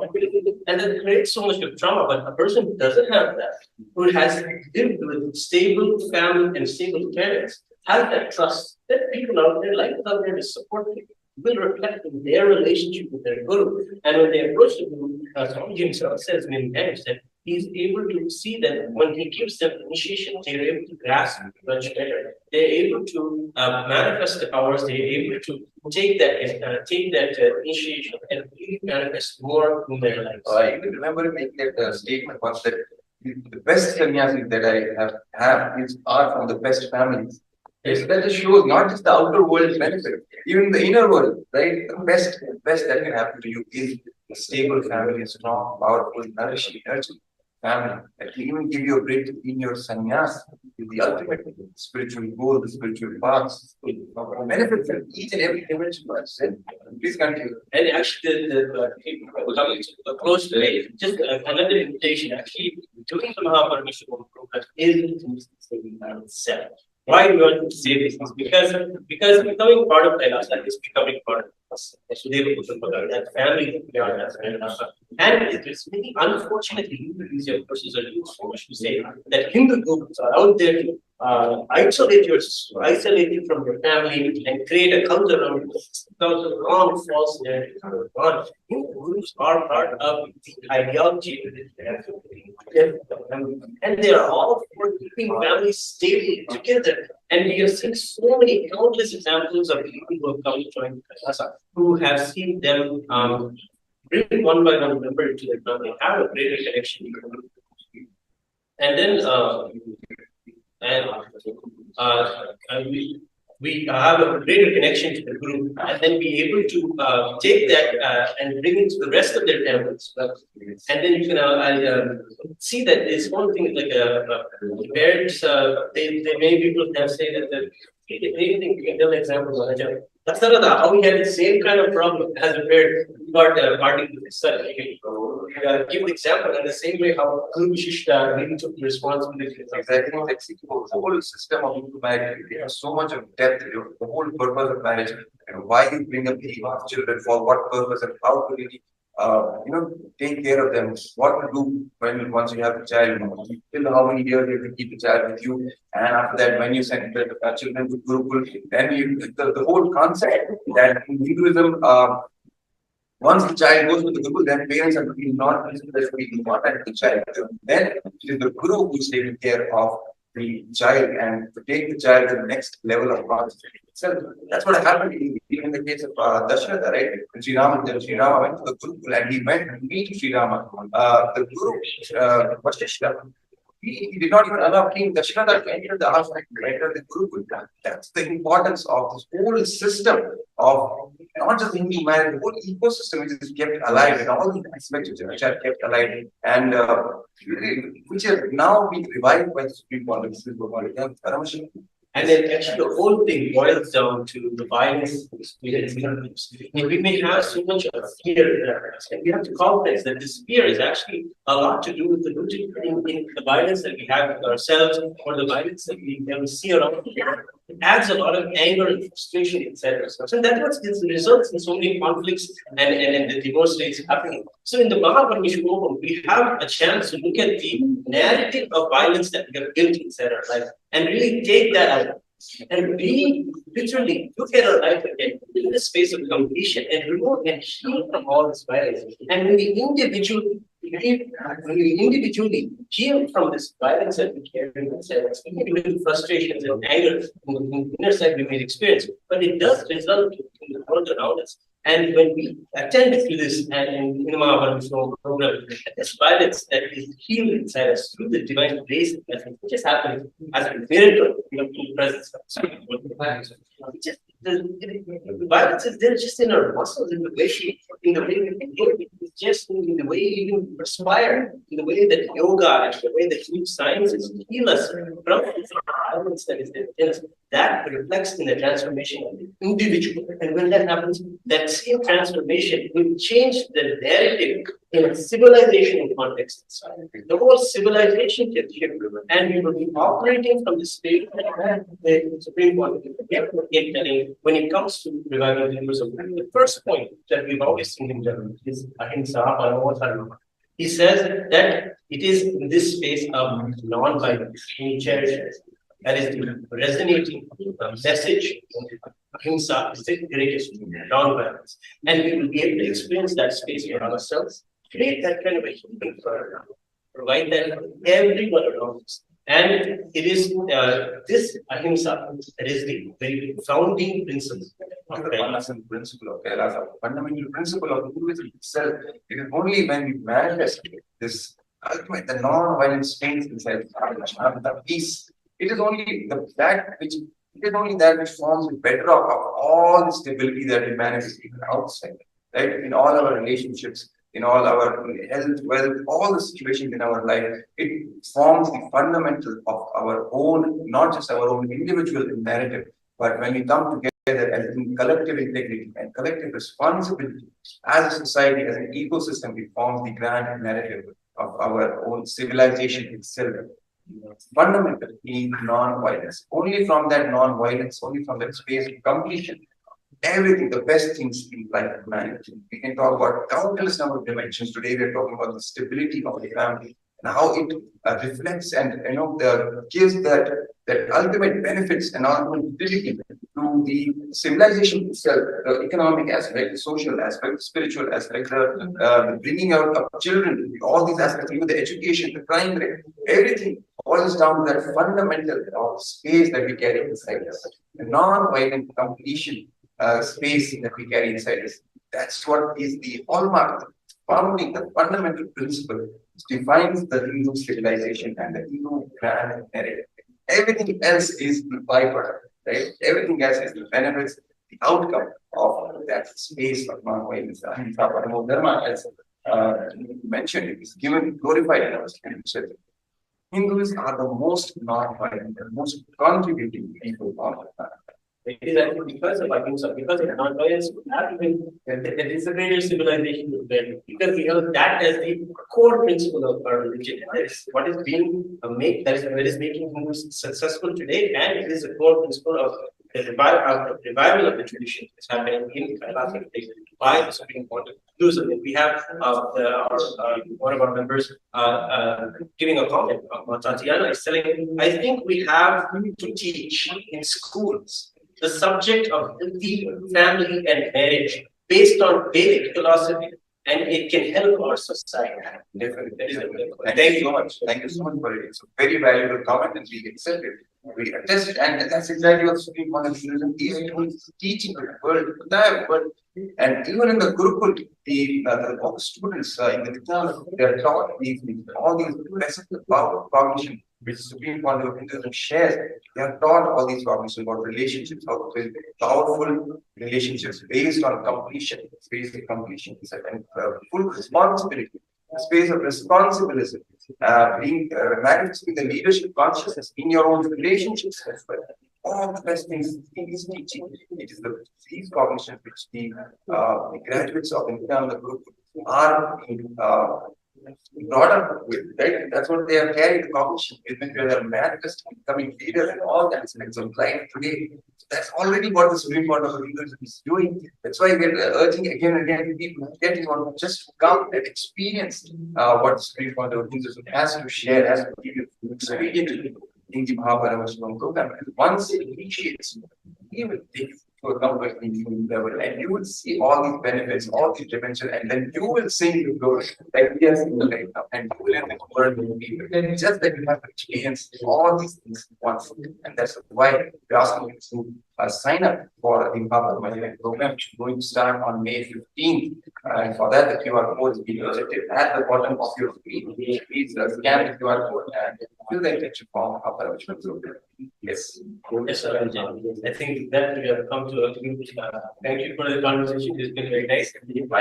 And can come to a conclusion to our discussion, and you can lead us to the next part of the program. So now we lead to the next most awaited segment, which is Nithyananda Satsang, which is the presidential discourse from the Supreme Content of Hindu Bhagwan Nithyananda Paramashivoham. So let's, before going leading, let's do a small meditation and prepare ourselves to receive the Supreme Content itself, having the darshan and receiving of an initiation in itself. And what is really the requirement of an initiation? A deep space of receptivity and relax and peaceful awareness that the disciple has to get, and master just does the job. Start growing. So let's prepare ourselves. Let's sit with our head, neck, and spine in straight line. With our bodies completely relaxed. Getting the deep space of restful awareness, devotion, gratitude, and feeling connection towards the Supreme Content of Hinduism, Nithyananda Paramashivoham, in our Anandaganta, which is the space between our navel center and our heart centers. Carrying that awareness with Anandaganta, holding it. Visualizing Paramashiva in all his glory, with bright golden light, with 25 heads, 50 hands, and 75 eyes. Visualizing Paramashiva in your third eye. And chanting the Bhava, Om Nithyananda Paramashivoham, reverberating in your entire being. The chanting of Mahavakya, let us now prepare ourselves to receive the Supreme Content of Bhagwan Nithyananda Paramashiva. Nithyananda Paramashivoham. Nithyananda Paramashivoham.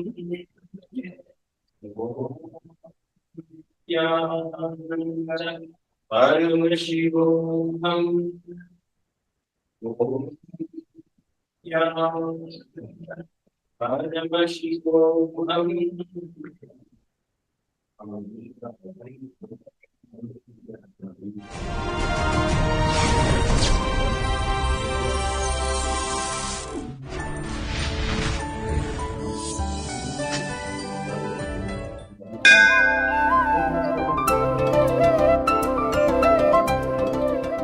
I welcome you all with my love and respects. इस समय हमारे साथ उपस्थित सभी दर्शकों और भक्तों का मैं प्रेम एवं आशीर्वाद सहित स्वागत करता हूँ. Elmo to Nitya Satsang. Today, Mahadeva is gracing us as a bangle vendor. Valayal with Leela, as a bangle vendor, is gracing us. If he sells the bangle, who will not want to buy? This bangle vendor is a very tricky job. I'll tell you the story of Leela, then you'll understand. Shiva once went to Targavana. Targavana is one of the oldest religious universities. Those rishis, professors, they became very egoistic, thinking that their knowledge is the ultimate, nothing more is there. So Mahadeva went as a beggar, Bhikshadana. Seeing his grace and beauty, all the rishi patnis have started going behind him. And all these rishis lost completely their face, and the manly ego completely got destroyed. The manly ego completely got destroyed. And the women, they ran behind Mahadeva such a way, melting in his love and unable to tolerate the distance between him and them. The story says even they literally, physically, they started losing weight and all the bangles dropped from their hands. And the meghala, the hip belt dropped because they started becoming so lean, missing Mahadeva. So seeing this, all rishis got very angry and declared all their wives have lost chastity. And he cursed them, and the rishis cursed their wives, saying that you guys will be born in the merchant community in Madurai. And Rishi Patni said, all right, you do what you want, we will ask Mahadeva for remedy. Mahadeva says, all right, ask the same fellows who gave the curse. And Mahadeva revealed his identity and ordered the Tarugavana rishis to give the remedy. The rishis said, all right, and Shiva himself will come and put the bangles again for you guys. Then you will be liberated from the curse and come back. So Mahadeva comes down as a bangle vendor, and in the name of selling bangles and seeing the size, he puts the bangle for all those rishi patnis who have come down due to the curse of the rishis. Sundareshwara releases them from the curse. So, by the touch of Mahadeva, all those women, rishi patnis, got liberated and went back to their original space. This is the 32nd Leela of Mahadeva. In that 64, what all he has to do to liberate people. He has to even sell energy beads to liberate people. Sometimes people call him businessman. That is okay. He has to do what he has to do, for which he has to do. Let's move to the next segment of the morning satsang. Today, subject for Nitya Satsang. I'll expand on some of the basic principles of mamakara, ahankara, anyakara, and through this I'll expand the subject stability. Because I gave a word yesterday, I'll speak on stability. Please understand, now I am talking very important subject and very sensitive subject. So I request you to move to the space of listening. Move to the space of listening.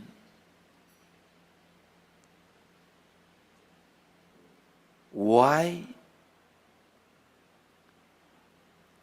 the Indian civilization is still alive even after thousands and thousands of years?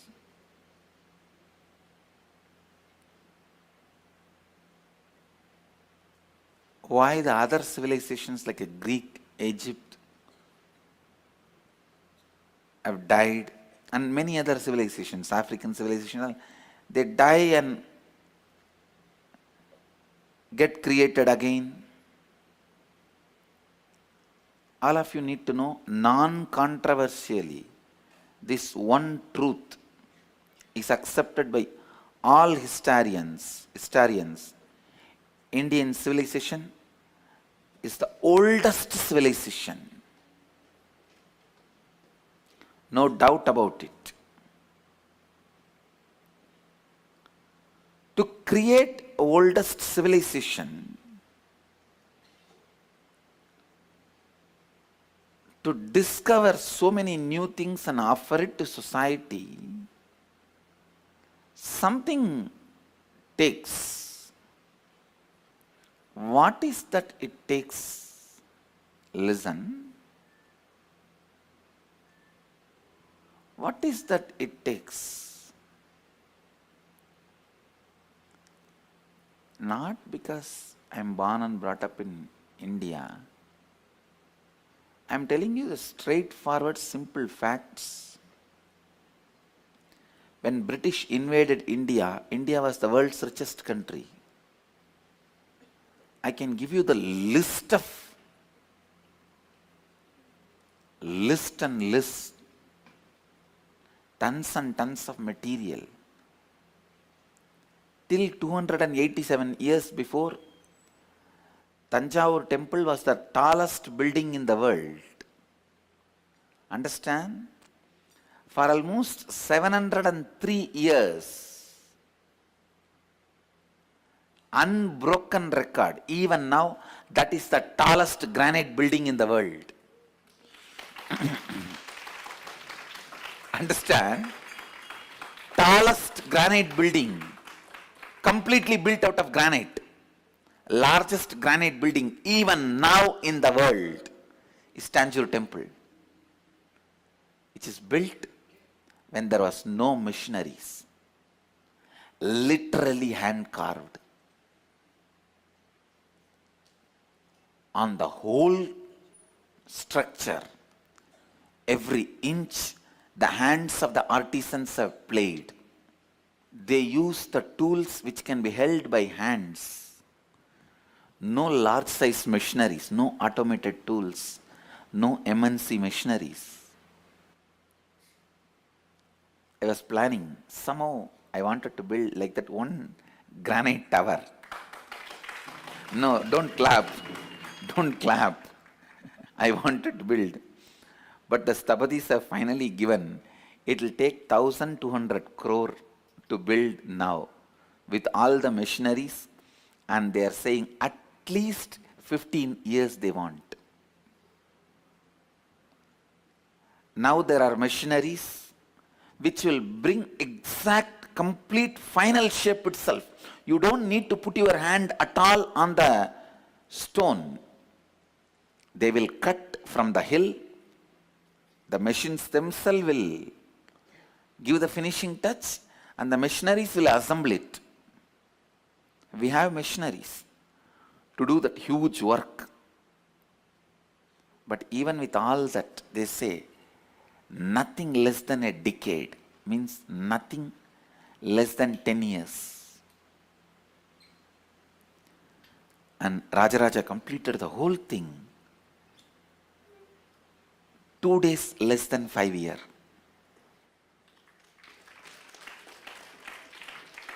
Just 2 days less than 5 years, understand? The day they started breaking the stone, it's called Vastu Puja. And the day the Kumbhabhishekam, inauguration was done, 2 days less than 5 years. No missionaries. It is not that easy to make elephants work. Understand? Because they don't get salary. First of all, even if you give salary, it is difficult to make Indians work. And it is impossible to make Indian elephants work. It's not a joke. How? How such massive things are possible? And you need to know, Rajaraja's one tower is not over. Immediately his son builds another one tower exactly like that, just to respect father, just few feet smaller. He says, I can cross my father's tower height, but I should not do. Just a respect. How so much can be done? And I tell you, still that carving, making deities, idols, that art, with so much of physical work without machineries. Maybe in next few days I'll give a tour to all you guys about our Sacred Art City. You can go and see. Everything is hand carved. How is it possible? Why will people do with so much of labor? How this civilization is able to do this? What you are seeing is a Tanjore temple, the world's largest granite building even now. World's largest granite structure even now. World's largest granite structure.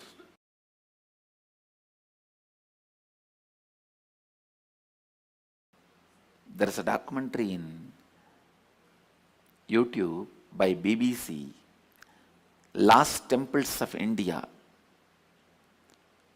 I sincerely recommend all of you to watch that watch that YouTube. How is it possible? You should know one more thing. If you go to any village in Tamil Nadu, you will see a temple at least half of this size.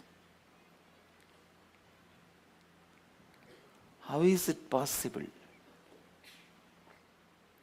I can give you at least 1,000 human settlements in India, which is 3,000 years old.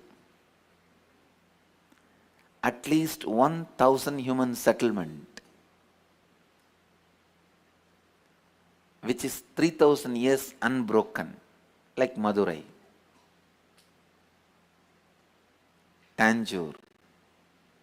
3,000 years unbroken human habitat. At least 1,000 I can give you.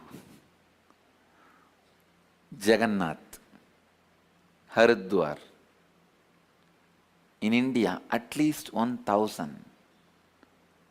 1,000 human habitats, which is 3,000 year old. How is it possible? Everything boils down to one truth: stability. Please understand. Western civilization, in the name of freedom, destroyed one of the greatest possibility for human beings: stability. In Hinduism, if your father is a painter, you have to be painter. If your father is an artist, carves the stone, you have to do that. If your father makes pots, you have to do it.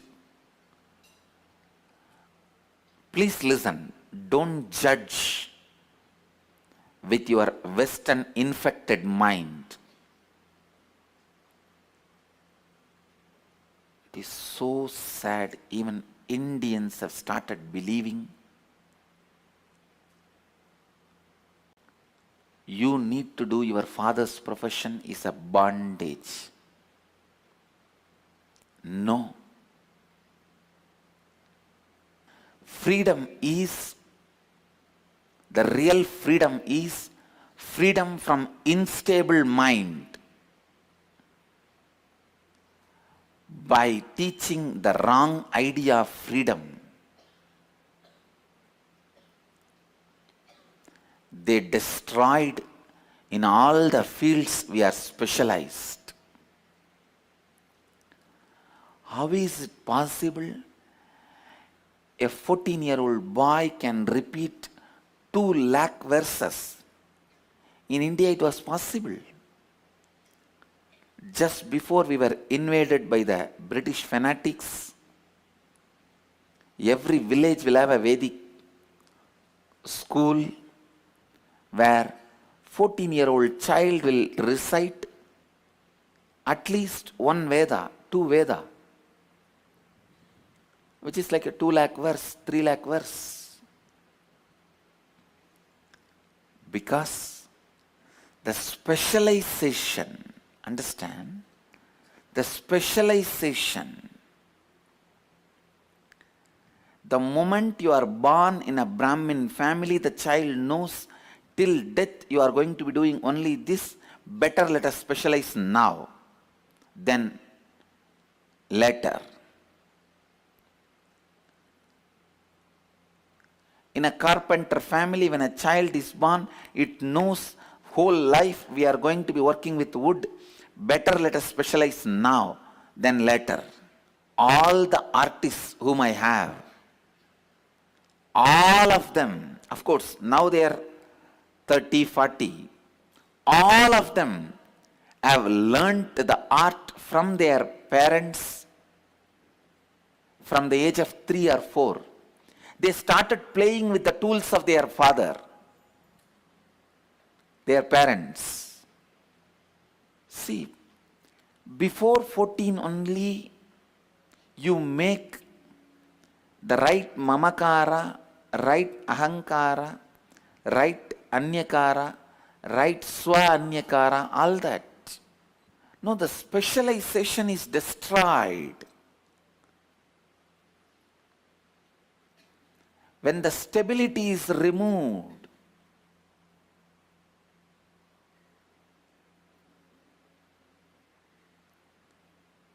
in every field, we had so much of specialization. See, in the modern day, Western, especially American civilization, nowhere you can bind people to be stable. You see, only in a stable stone you can carve the carvings which will be available for, which will be alive for eternity. Anything which gives way, which is not stable, whatever you make in it will not be long, will not be alive forever. Anything, you see, mud gives way, but anything you make out of mud will not be there more than few hundred years.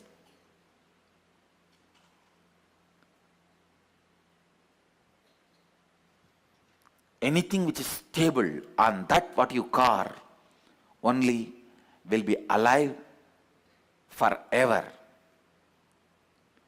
In Vedic tradition, in Indo tradition, we learnt the process, method of how to keep human beings stable and carve the best things out of them. Our community system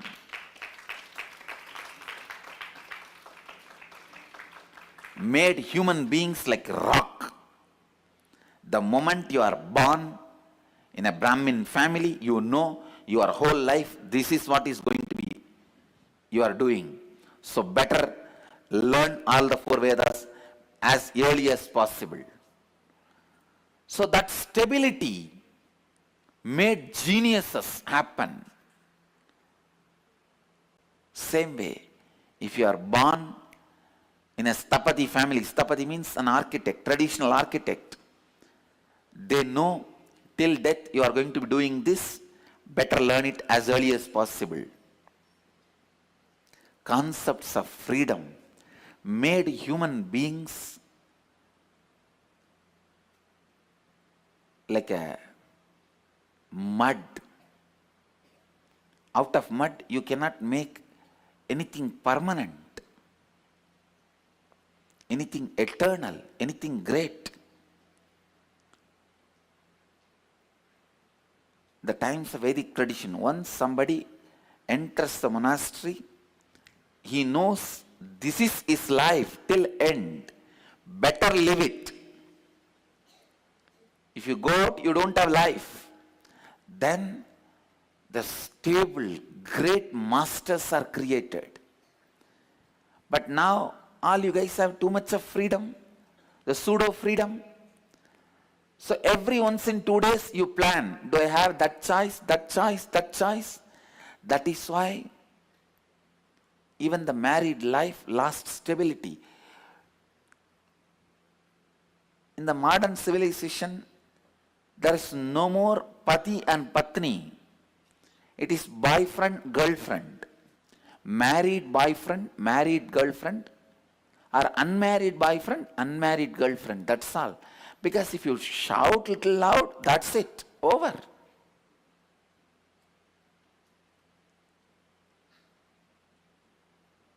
Husband and wife both are always keeping one leg outside the house. I tell you, it is because of the instability in the family system we lost even the science of Tantra. We lost the science of love.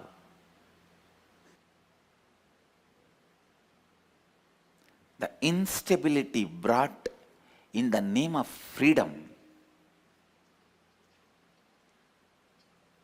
destroyed Indian civilization, Vedic civilization. Because anything in Vedic civilization, the first prerequisite is stability. Because we are so rich, to specialize anything you need dedication of the whole life. If you want to study Nyaya, you have to be committed to it for whole life. You have to if you want to study Vedanta, you have to commit to it for a whole life.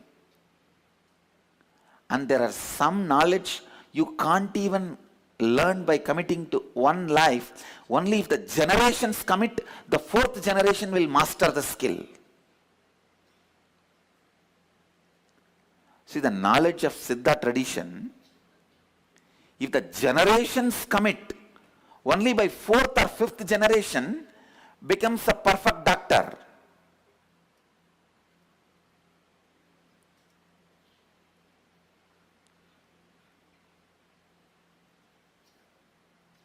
How many of you cognize what I am saying? So, anything in Indian civilization, the way we cook, the way we eat, the way we clothe, the way we take medicines, our healing system, our worship method, our lifestyle philosophy, our art and architecture. For example, somebody joins the ashram. Only if he is stable, I can transmit all these great mystery sciences.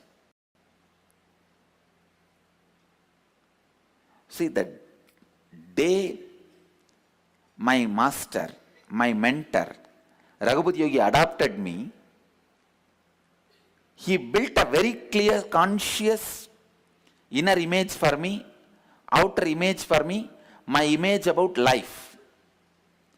So now I know till death, this is my life. So because of that stability, he was able to transmit so much of spiritual knowledge. Please understand, I am the fulfillment of fantasy of my many predecessors.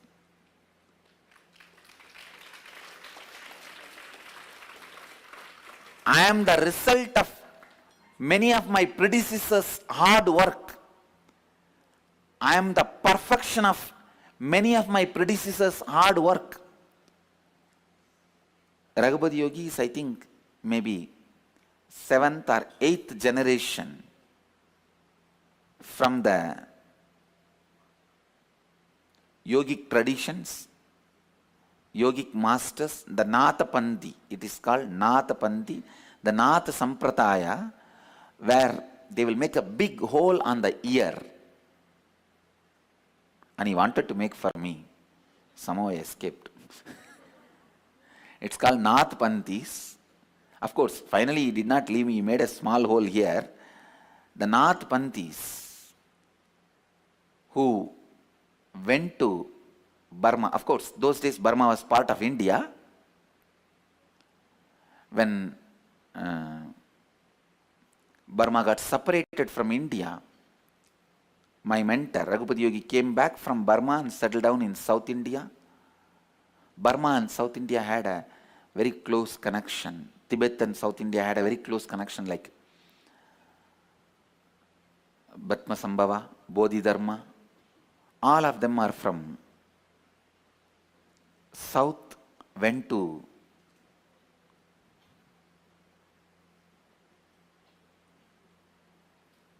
Burma, Tibet and all those areas. In Bodhidharma's time there are clear mention, clear recorded history. The perfection. See, because I gave that stability feeling to him, he was able to transmit the whole knowledge. And I am so happy. My parents were so strong, never allowed me the so-called pseudo-freedom. I feel, please understand, I feel so bad when I see some of my Gurukul kids' parents allow the so-called freedom of the kid and take their kid away. I feel, oh God, I am so grateful to my parents who did not do that. It is not that I did not come back to my mom and dad and complain about the torturous training I have to go through with both my mentors.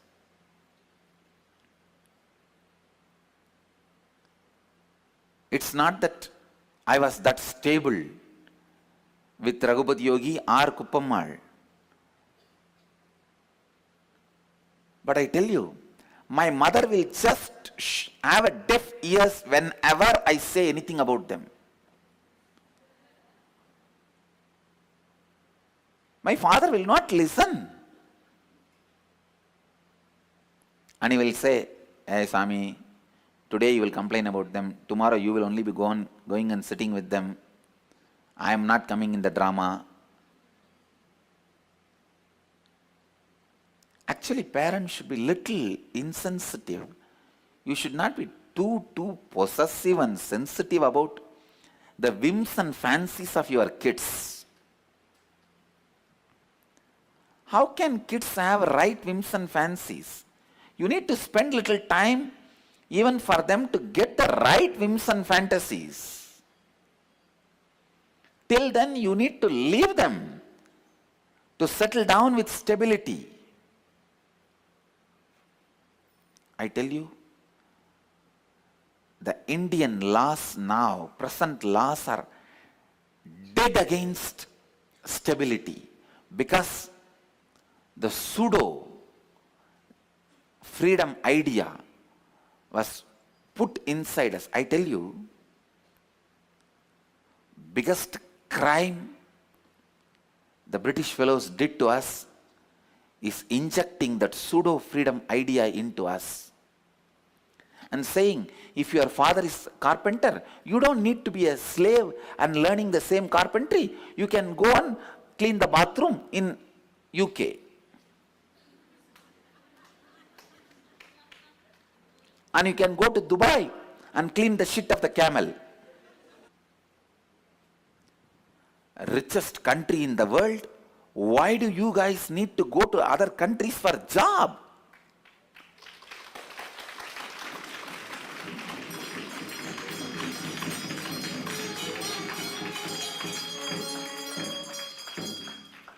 First, eating the shit of wrong ideas given by them. First of all, the idea of economic growth by them is wrong. Now really, Actually, I am already working. By the end of this year, I will be launching. I am going to create, just like ISI mark, the Hindu Dharma recognition mark to the companies which live the principles, the basic principles of Hindu Dharma. I am going to recognize. I will build this brand.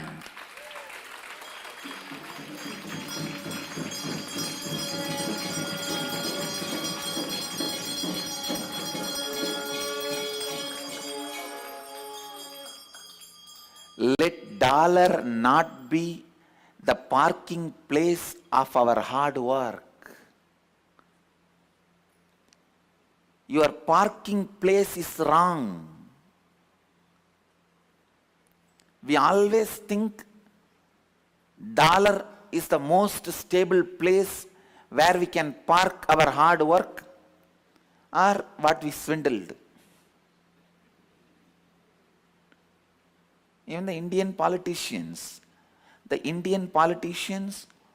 who were supposed to be responsible for the stability of the rupee, even they keep all the money they swindled through the rupee in dollar. Please understand. The politicians who are responsible for the stability of the rupee swindle the rupee and store it in dollar. Then even if they don't trust rupee, how is the rupee going to gain the respect of stability? Wrong parking places, wrong concepts, and Indians need only one thing: get back to our stability lifestyle given by our community system, that our country suppressed certain section of humanity. I tell you, no, it was not as it is getting projected now.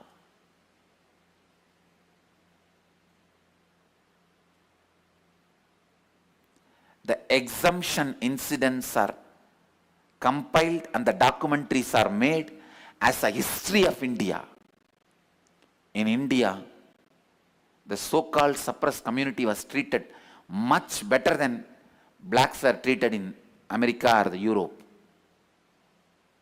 There was never massacre of Dalits in India. And Ambedkar is not the first guy to talk about Dalit freedom. There were millions.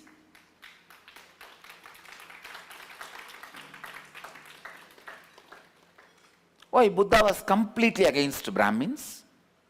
We worship him, listen to him, because what he was saying making sense.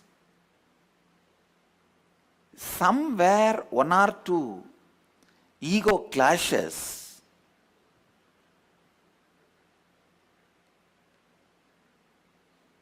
is shown as if suppression of one part of the civilization. In that name, the whole community system is destroyed and the stability of the society is lost. What Krishna says in Gita, when the communities get mixed, the civilization is lost. I stand by Krishna's words. I'll work to bring the stability of community system.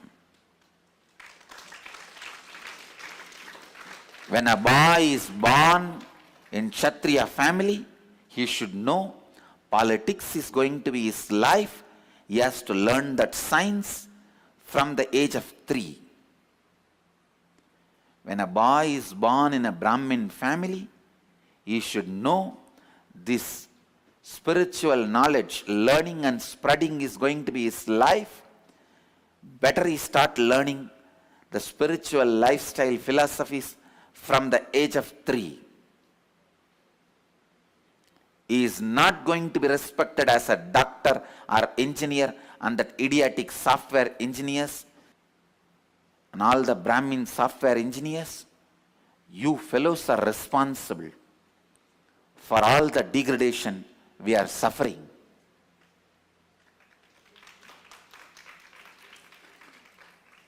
You should have stood like your elders. Your elders were not rich. Your ancestors lived with one-piece dress, one meal a day, but they stood with their temples.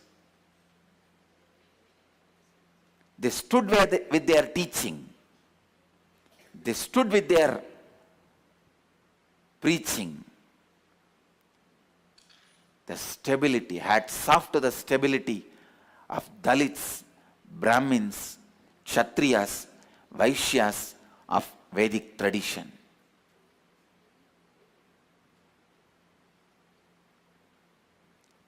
Hats off to the stability.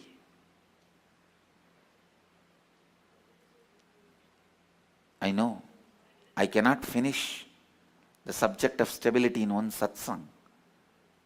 It is my heart I am opening, and I will continue in the next satsangs. I will be strongly promoting the community system, even though I am not a Brahmin. I wanted you to know.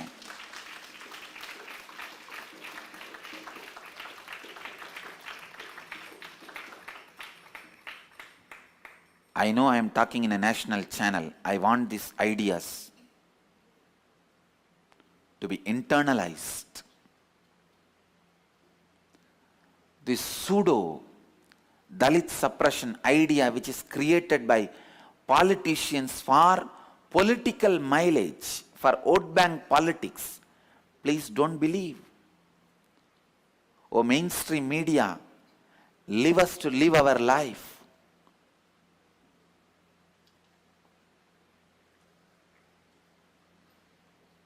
Get out of our country. Give us our country back, our peace back.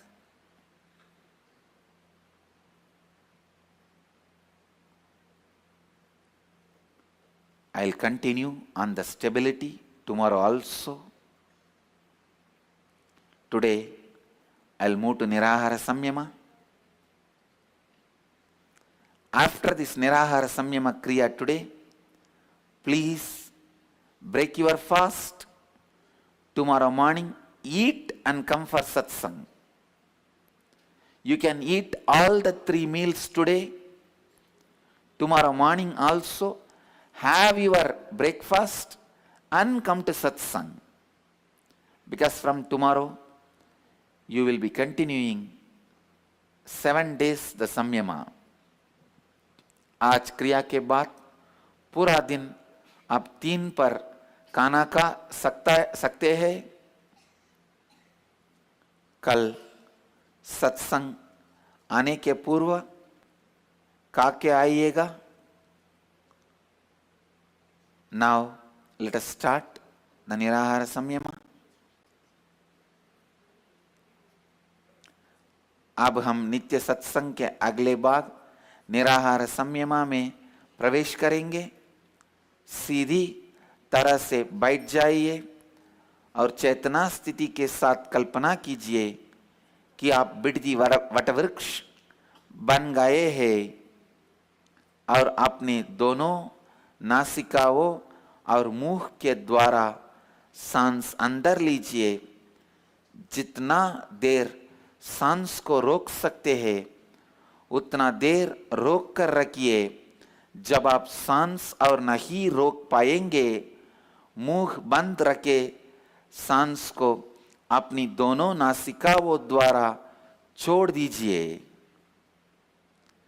मैं अपनी पूरे संपूर्ति श्रद्धा, उत्तरदायित्व और लाभान्वित करने के 4 तत्वों के साथ आशीर्वाद देता हूं कि आप सबकी कुंडलिनी शक्ति जागृत हो जाया और हो जाए और अपनी जीव ऊर्जा सीधा आकाश और वायु से उत्पन्न करे। यह क्रिया 21 मिनट तक लगातार कीजिए। नाउ स्टार्ट द निराहार संयम क्रिया। First cognize you have become Bididi Kalpavriksha and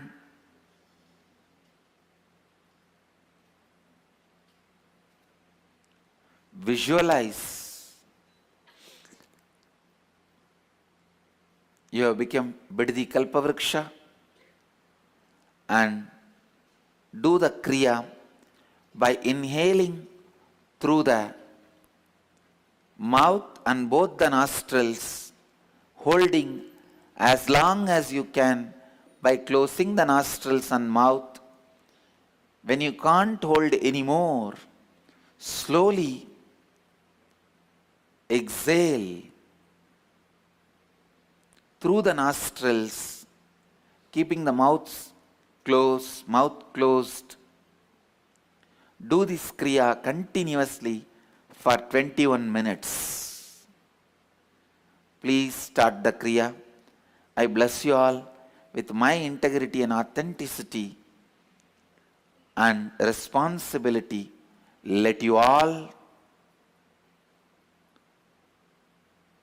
experience the awakening of Kundalini and produce the energy directly from space. Live health, bliss and enlightenment. Namah Shivaya. Let you all achieve, experience, live, express, radiate, share and explode in eternal bliss. Nithyananda. Nithyananda Dhyanapith